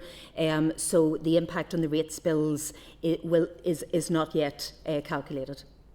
And when that is, Sharon, would LPS or yourselves be able to give an average increase in terms of what pubs or hospitality venues, for example, across Belfast, to take one area, would be paying, or is that not able to be provided? Well, once that process finishes, Jerry, we'll have a better understanding of the impact of the rates billing system and the quantums around that. Yes. Okay. The second question is, obviously there's been some discussion about sort of turnover being used rather than profit. Like, in a general sense, like, do you have a concern that the presentation of profit isn't always a sort of accurate reflection maybe of either hospitality or other sectors? And if that's the case, how do you just kind of come to that conclusion?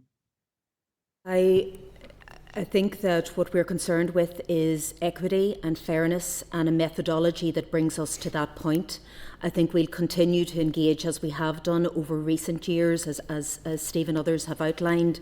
This is not the first time this has come to light. This has been under the purview of committees and the department over a number of years, and it ebbs and flows as these revaluations processes come to conclusion. We remain in listening mode in terms of a better way to do it. We will be influential in terms of other jurisdictions, not just in listening and understanding what works for them, but informing what they might do. At this point, we haven't come to a better methodology or a more fair methodology, but we remain open to the discussion and engagement and influencing. Well, that's fair enough. That's fair enough. I mean, what I'm trying to get at is, I mean, obviously, say a certain organisation is saying their profit rate was up 5%, but there may be other assets or other resources that are not classed as profits. So is there an issue with accountancy or presenting of data? Is that an issue that you find exists? That has been stated in terms of property tax systems, just generally, that if you go off profit, well then if a business is investing in something or spending money and choosing not to, it might not come up as a profit in terms of their accounts, and therefore that's part of the consideration around all these things, and in terms of using profit just as the basis of the methodology within a property tax system. Yeah. And I think it's important that we can't legislate for those scenarios. What we have is a standardised approach that's applied in the same way across all businesses in order to come out with an equitable, fair calibration across businesses. Exactly. Yeah, I mean, profit is obviously a good measure, but also, I mean, there's I'd imagine some organisations, not them all, who are maybe have an increase in turnover, which isn't as strict or isn't presented as profit, and there's actually extra wealth within them, I'd imagine. But that's what I'm. And we work on the evidence available, Gary. Yeah, appreciate it. Final question, just thanks, is on Monday, the Finance Minister, mentioned that properties and businesses across the north have increased in value by around 230 million since the last reval. How is that? Is that an LPS kind of provided figure in terms of like the surveyors, or how is that figure kind of arrived at? I think that's the monetary equation of the 15% in overall terms. Basically, what we've looked at is the information available given the market forces at the 1st of April 2024. and how that has increased from the previous date of 2021, and there's been a 15% increase, which equates to the value that you've just set out. Sorry, I can say I get charged 50% increase in the sale again. Sorry, just clarify that. The figure that you've pointed out is the 15% increase in NAV, which reflects the market conditions at that point in time. Okay, thanks. Thanks, Jerry and Deirdre Hargay. Yeah, no, thanks very much for your presentation. And I suppose, as you outlined at the start, I mean, we all want to see, I would imagine, a fair and equitable system. And I think it is important. I know some have talked about certain sectors, and we're obviously getting a lobby from certain sectors as well. But I think it's important when we're looking at all of these things and looking at potential options, that we know the implications, that if we do one thing, what does that mean for the other sectors, and maybe not just those that are more focal at the moment. And obviously none of us want to see any business close. I mean, you know, you particularly are small and medium-sized business, because that is the bedrock of our economy in terms of employment, and we actually want to grow those sectors. And I suppose the outlier or the blip in all of this has been COVID, and it's not unique to here either. So I was just keen to know, I mean, I know in terms of, you're saying that it's a process, so there's no final outcome at the minute. And I know that, I think there was a meeting that you were doing today with the hospitality sector. And I know the Minister's meeting with representatives tomorrow, and I think that's good then as part of that process. You're in listening mode, and I suppose it's getting that information out there that the more sectors and businesses come forward to yourselves, then that's the key at this point of the process in terms of shaping that. Sharon, I know you touched on around, you know, have you done one thing? I mean, if you did pause this, and that may be a popular thing to say, but what are the implications of that then? Are there pros and cons to that? And I think it's, because we clearly need to understand that. And the other element as well, I know within the papers that we got, I mean, it's 75,000 different businesses or sectors that you have done as part of the reval. As I say, hospitality have obviously been vocal, and I know there are genuine concerns there. But how many out of that 75 does that make up? Because I'm conscious then of those that maybe aren't so vocal yet. And ensuring that we don't miss it, you know, as part of any decision that's taken as we go forward. So I'd like to just get the numbers then and the breakdown for... I'll answer your last point first, Deirdre, if you don't mind. So it represents about 3% of the total tax base. Hospitality sector represents about 3%. Roughly how many out of the 75,000? So not all hospitality will be impacted to the same degree. Yes. I don't have the figures in terms of... There's roughly speaking 160 hotels and roughly about 1,150 pubs. Okay. Roughly. And about 100 of the pubs aren't occupied at present. So that's the actual occupied and up and running pubs, about 1,047. Okay. But I would stress, Deirdre, and apologies, I know you know this, not all are equally impacted. No, I get that, 100%, yeah. And I suppose the big thing for me, and I mean, I know it was touched on, and obviously, I mean, as Gemma said, we are all getting lobbied, again, by certain sectors, not by all.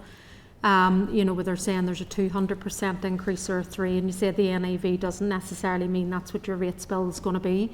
So I just think it would be good to explain that in a wee bit more detail. Because obviously what some are reflecting, or maybe what the public are thinking, is that their rates bill is going to double. And is that the case? And I suppose what is the process if they are going to use now to engage to give their details? What's the importance of doing that in terms of a potential outcome? So I think it's back to my core message from today. If you've experienced a really high increase and you don't recognise that, or you don't understand that, you need to reach into us, you need to talk to us, you need to help us make the assessment as fair and equitable as it can be.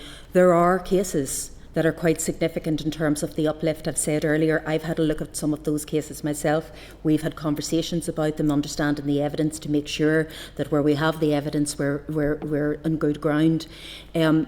Even where, and just to be very clear, even if people now submit evidence, it doesn't necessarily mean their assessment will go down, their NAV will come down. There will be very good reasons in many cases, in all cases, where there has been a considerable uplift in terms of the percentage, because it's based on the evidence, on the methodology that we have. And again, I would appeal to any business that's concerned that we have gotten it wrong to come and talk to us so that we can explain, understand and move forward from that. In terms of the movement from the NAV to the bills and whether there's a direct consequence, it is complicated, as Andrew has said earlier, and we are at the first stage of this, which is about putting everyone on an equal playing field in order to make sure that the rates, once they are decided on, are distributed fairly across the 75,000 businesses. And that does mean if you pause it as a result of one sector or one group, it will have an impact on others. And is there a potential challenge if that was paused by potentially those other sectors? I just think it's important to have a general understanding, because when you look at the 75, hospitality, of course, is an important sector. There's no doubt, and particularly for low-income workers. Indeed. Employed in the sector as well. But it's understanding that there's, 60-odd thousand others, and I just would be keen to understand the implications, one way or the other. I think it's important to say here today, we do not lack empathy, and it's not that we're not listening. We want businesses to survive. This is not, we have no particular view on one or the other, but the point that you make is valid. There are 75,000 businesses here, and it is about equity and fairness across the piece. If we decide on the basis of some groups who are shouldering more of the burden because their assessment, which has been clear, open and transparent and takes account of the evidence, suggests and points to the need for them to take more of the tax burden, to pause that process. The process is strong, and a JR is based on your process. So we would be, in my view, without having thought about this beforehand, it would present a risk. It would present a risk. You had mentioned then around, obviously, particularly those sectors that you knew would maybe have an above average increase, that there had been the pre-engagement. I'd be keen just to understand who, so which sectors, which representative bodies, for example. Can you give some detail on that? And then also, obviously, the process that you have engaged in now from the publication. You'd mentioned road shows. So just keen if we can be provided with information. I think it would be good even for the committee, and just how you're going to communicate that over the next period as well. Very, very happy to write to you to set out the full engagement, but if it helps today, Gary can point to some of the pre-engagement in the lead up to this, and then point to some of the big ticket things that we're planning in the next weeks. Gary, please. Yeah. So whenever we go out and do the start the collection phase, so almost the start of the cycle, we will contact all of the major stakeholders. So that would be the hospitality groups, manufacturing groups, retail NI, all those kind of groups. So we try and keep good linkages with them, and I like to think that those relationships are positive. And what we're trying to do is encourage them, raise awareness, obviously, about the revaluation process, what is we're trying to do, trying to achieve, and how their members can help themselves in that. And by and large, they're all quite happy to pass that message on. Once we get to this stage of the cycle, then we start moving towards the kind of informing people of the outcomes. So we have been having conversations in the background. So for instance, we start off with working with our colleagues in revenue and benefits for the district rate setting process. So we would tell district councils. We also have some meetings with the elected representatives of district councils just to give them an overview of what's happened in their council area.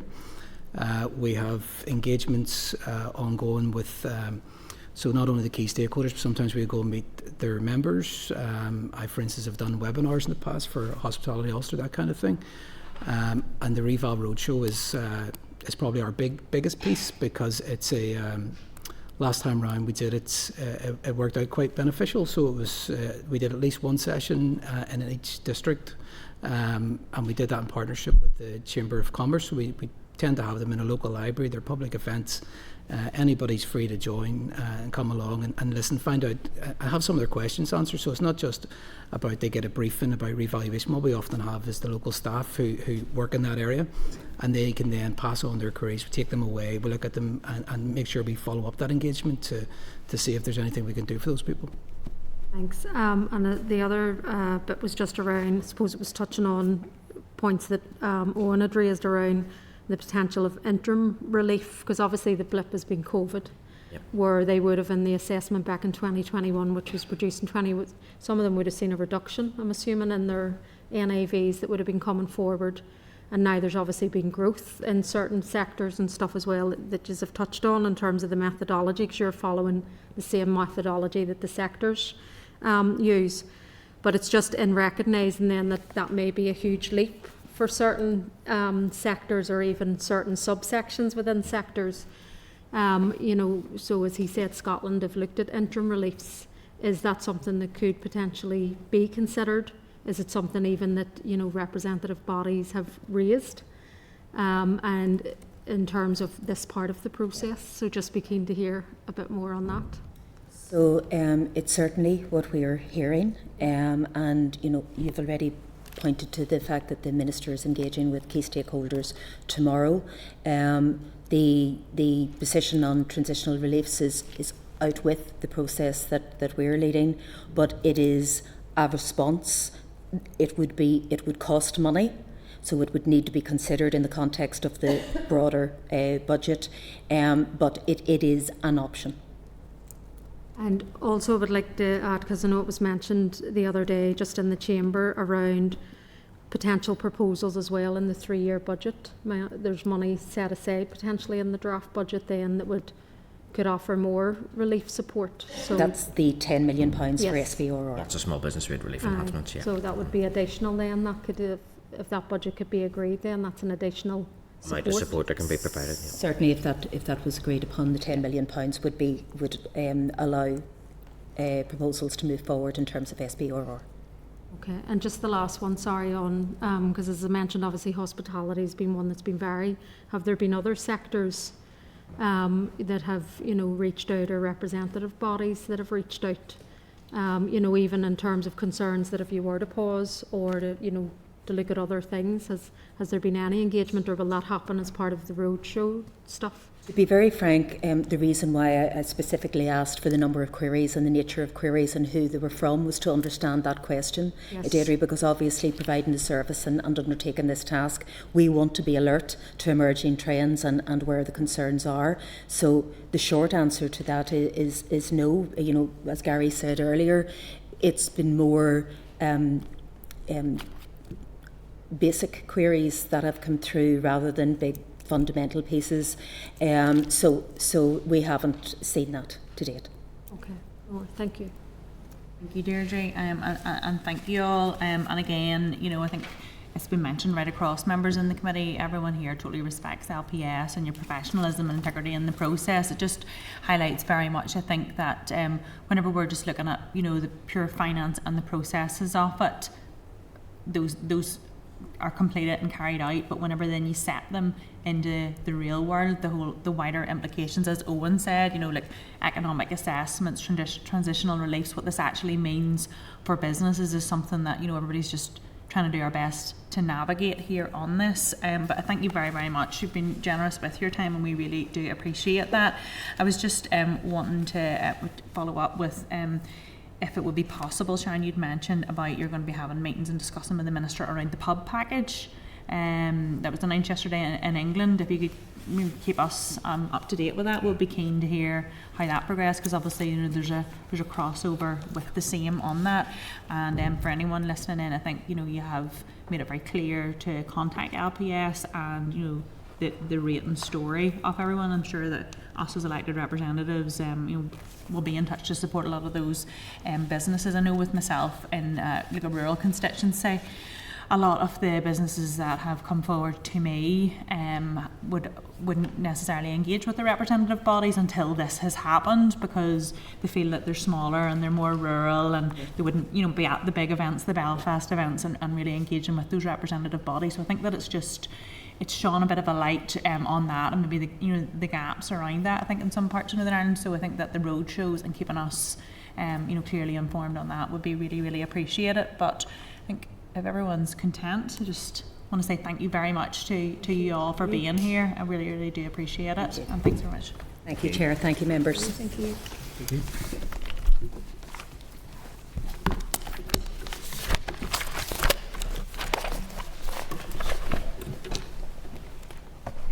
members? Okay, thanks members, we had a good session there, we got through quite a lot of questions, just looking here to see any follow-up actions, information. So just as I said at the end, I think, it was good, that Sharon had mentioned that they're going to be discussing what the pub package means for here in terms of, will there be any ring fencing or what the Barnet will mean. And I think as well, it's just getting that little bit more information around what it means in the transitional process. Clark, have you any? Yeah, Chair, just the LPS officials have agreed to supply us with information around the road shows, where they're happening, all those kinds of details, so members can engage them with stakeholders and constituents around that. So we'll push for that as soon as those details are finalised and ready. But as you say, any kind of reliefs that they're being discussed and everything around the UK pub package, we'll follow up on all of that as well. Yeah.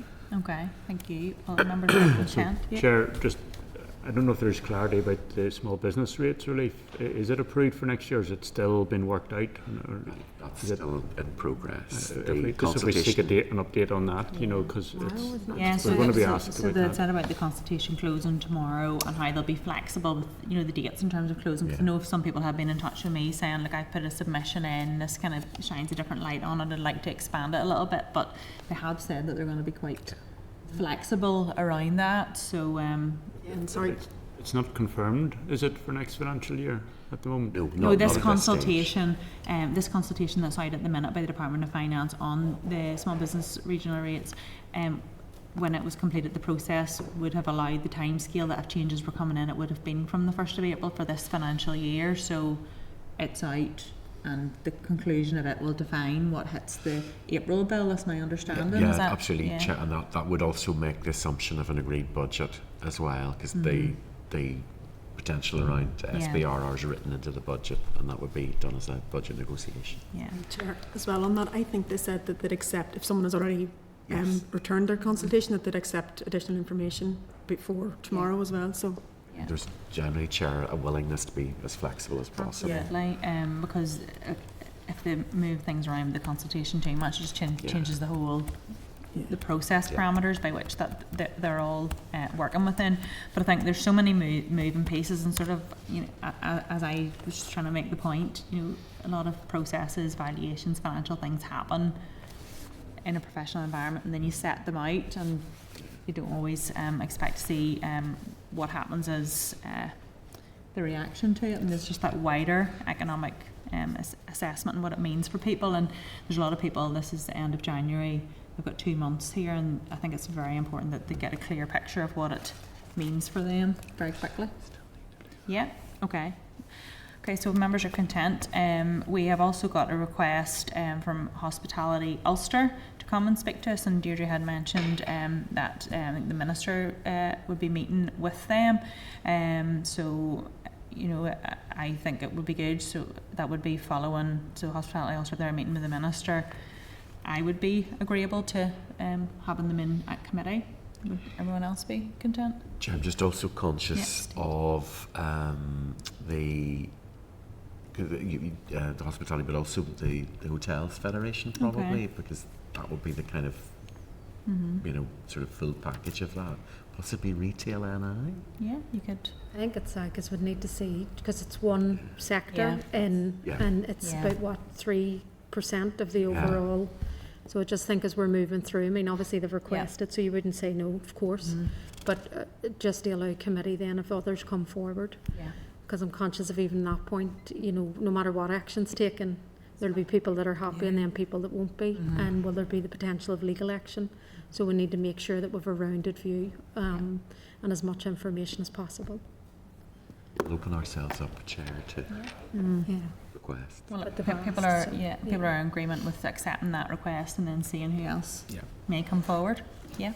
Thank you. Okay, so refer members to page 9 of the table pack, where the Department of Finance has advised the committee that the land registration fees order consultation will open on the 2nd of February and run for 12 weeks. The consultation will seek views on proposals for modernising the outdated fee structure of land registration fees, and members may recall reference to this during the recent visit to LPS.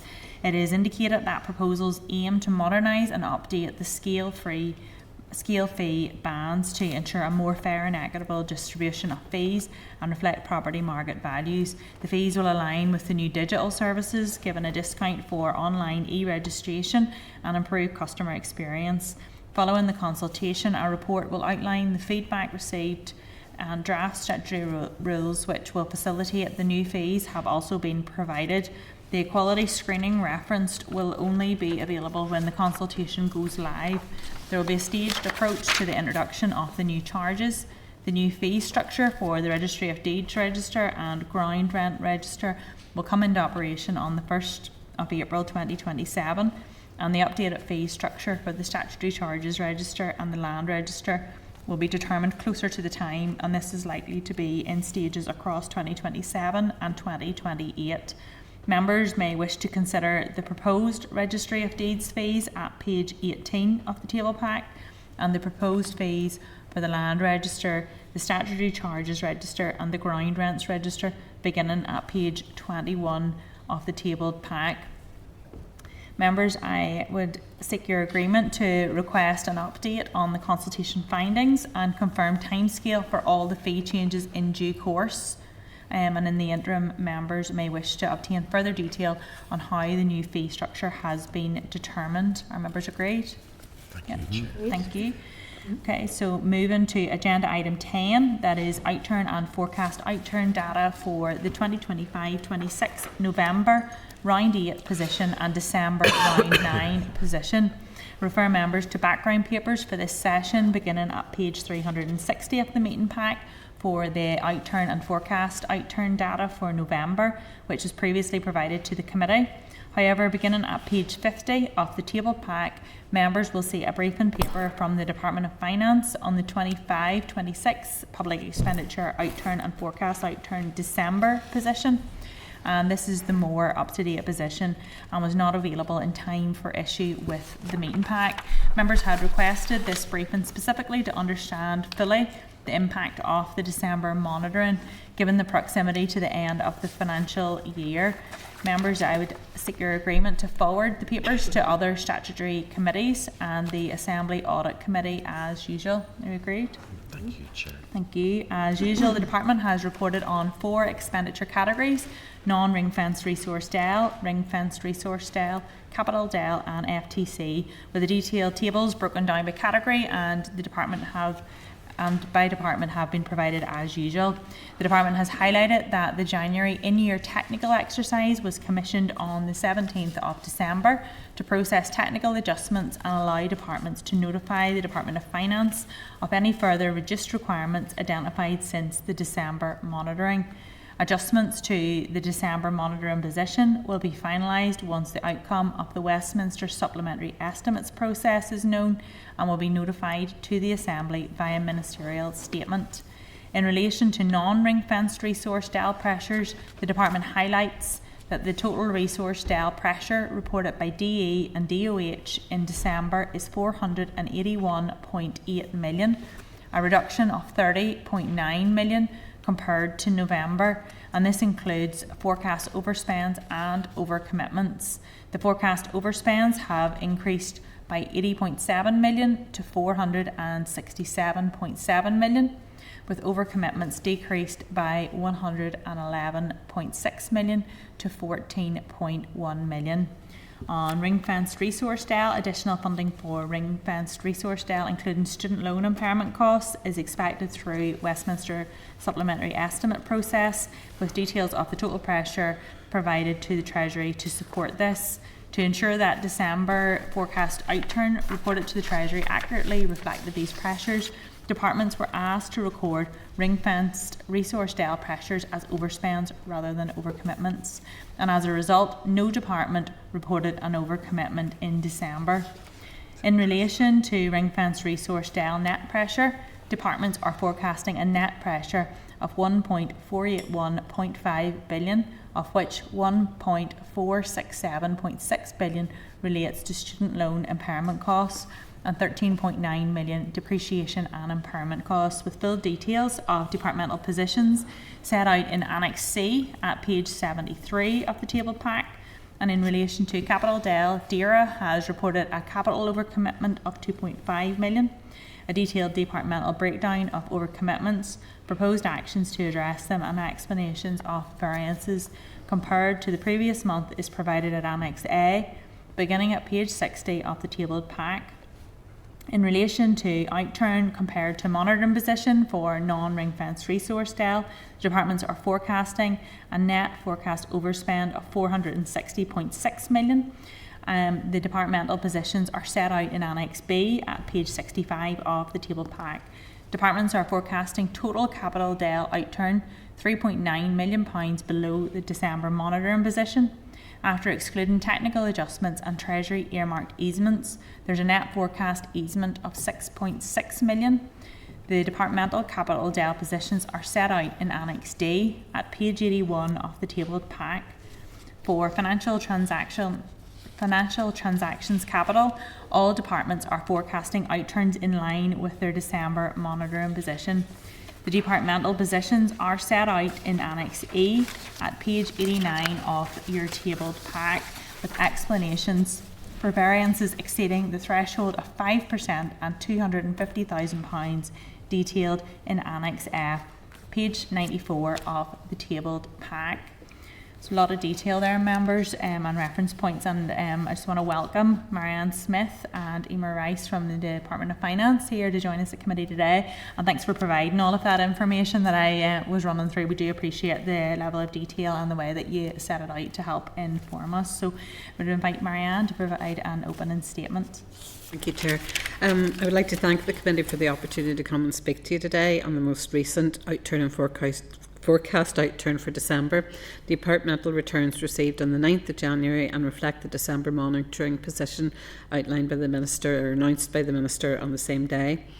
In their December returns for OFO, departments reported total non-ring-fenced resource Dell pressures of 481.8 million relating to two departments, DE and DOH.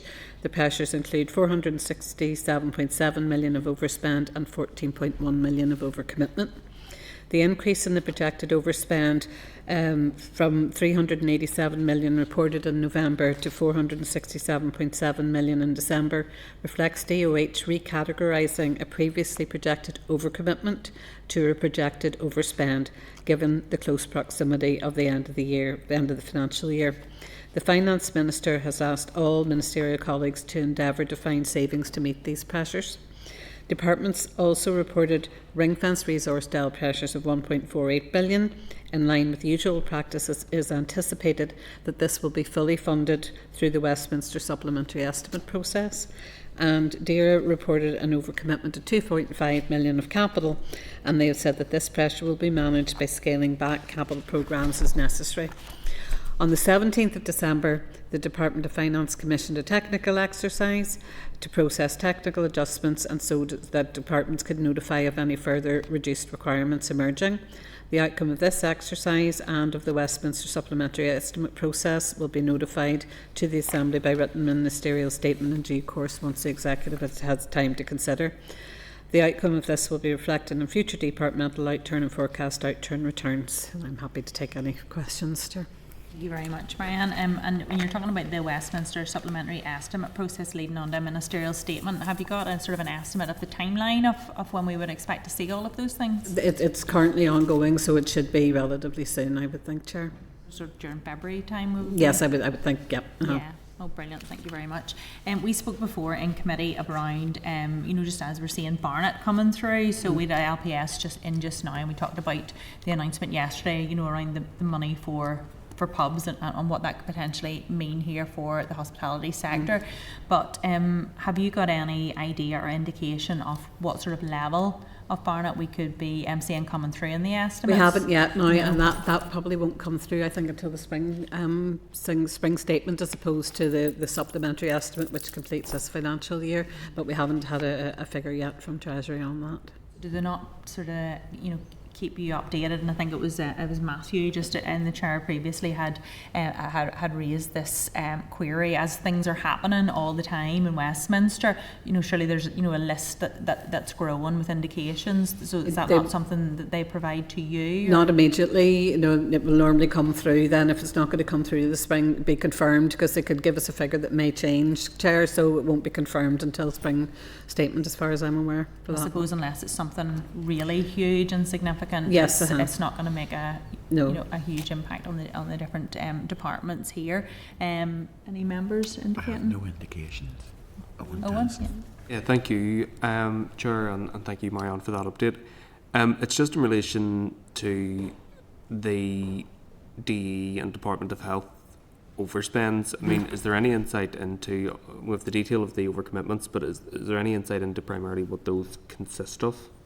For DOH then, the overspend of 139.4 relates to the HSC pay award for 25-26, and the additional 90.5 million relates to non-pay for them. Then for DE. For DE then, they have 237 million of overspend, 210.4 relates to EA pressures, excluding pay, 1.9 relates to non-teaching pay for 25-26, 38.3 relates to teaching pay for 25-26, and there's a further 1.2 of pressures NDPB and departmental wide. Okay, and just when during the course of the financial year did DOF become aware that two significant pressures were building in those departments, or is that something that's kind of gradually developed over the year? Well, I think we had the overcommitments at the beginning of the year, which departments have worked on to bring down, and it was really the introduction then of the guidance in early November, where departments were saying it's actually more likely to be an overspend than an overcommitment. So although work had been done, the idea of an overcommitment is that it can be managed and savings can be found. So obviously they've been trying to do that and come to a point then that it obviously is it then becoming an overspend. So the guidance was issued following the Education Minister's letter to say that he was more likely to overspend, and then that was issued in early November, and departments were allowed to update their October OFO on the basis of that to now show overspends and overcommitments separating. Helpful, Marianne, thank you. Thanks very much. No other members? I was looking around to see, but look, as I say, we really appreciate the way this information comes through. I think that it is really helpful, and it does explain a lot in the notes, especially where you have particular variations. The narrative being there is incredibly helpful, and it was good to be able to get those. And I know when we got the December, late, but it was really, really helpful because we knew when the November was coming through, you still would have had your December monitoring and seeing what way that hits through. And I think now over these next couple of months, just as we're hitting that sort of, the supplementary estimate time, we're getting closer to the end of the year, and we're seeing what's really coming through and closing out. It's going to be really, really important, and hopefully we'll have you back to talk about those things again. But I just want to say thank you very, very much for that. We really appreciate it, and all that you do to service the committee. Thank you. No problem. Thank you very much. And then it's 11:2. Okay. So members will move on to agenda item 11.2, 11.3. We've Hansard transcripts on the Public Office Accountability Bill, LCM, and the Cybersecurity and Resilience Network and Information Systems Bill, LCM, and I refer members to pages 429 and 434 of the meeting pack for the Hansard transcripts of the recent oral evidence sessions on the aforementioned LCMs, and ask members to note. Item 11.4 is the Outscape 2026 conference. Members on page 437 of the meeting pack, there are details of the 2026 Outscape conference on Thursday, the 5th of March 2026, and I would ask members to note. Item 11.5, the Brussels report, October to December 2025.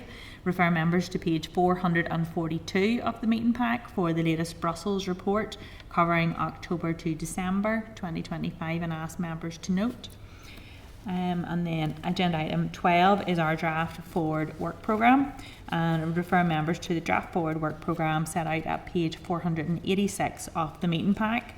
We've got the shared property management update, DSO officials advising that the team's not in place. Sorry, Clerk, do you want to pick up on that? Yeah. So members had been aware that there was a more unified technical approach going to be taken to property management, and that a new unit would be set up. That unit is still in process, and we had asked for an update. They're really not in position to do that because the team hasn't put itself into position yet, so it would be very much restricted to the sort of work that's been done to scope out what the team might do. So if members are content, Chair, we'll seek to postpone that briefing until we actually have a team in place, and that's going to be the new financial year when they actually start more work. We have the Minister due to make a statement on his NSMC SEUPB sectoral format meeting on Tuesday next week. And then we still have, I think it's a firm date now for Monday the 9th of February, the legislative consent motion on the Public Office Accountability Bill.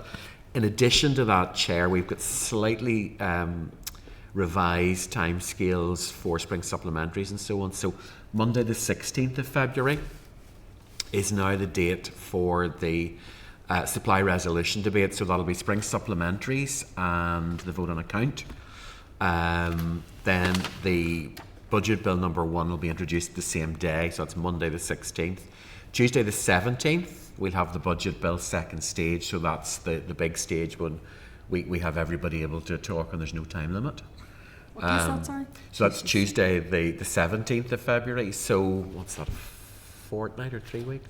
2 and a bit weeks. Yeah, 2 and a bit weeks.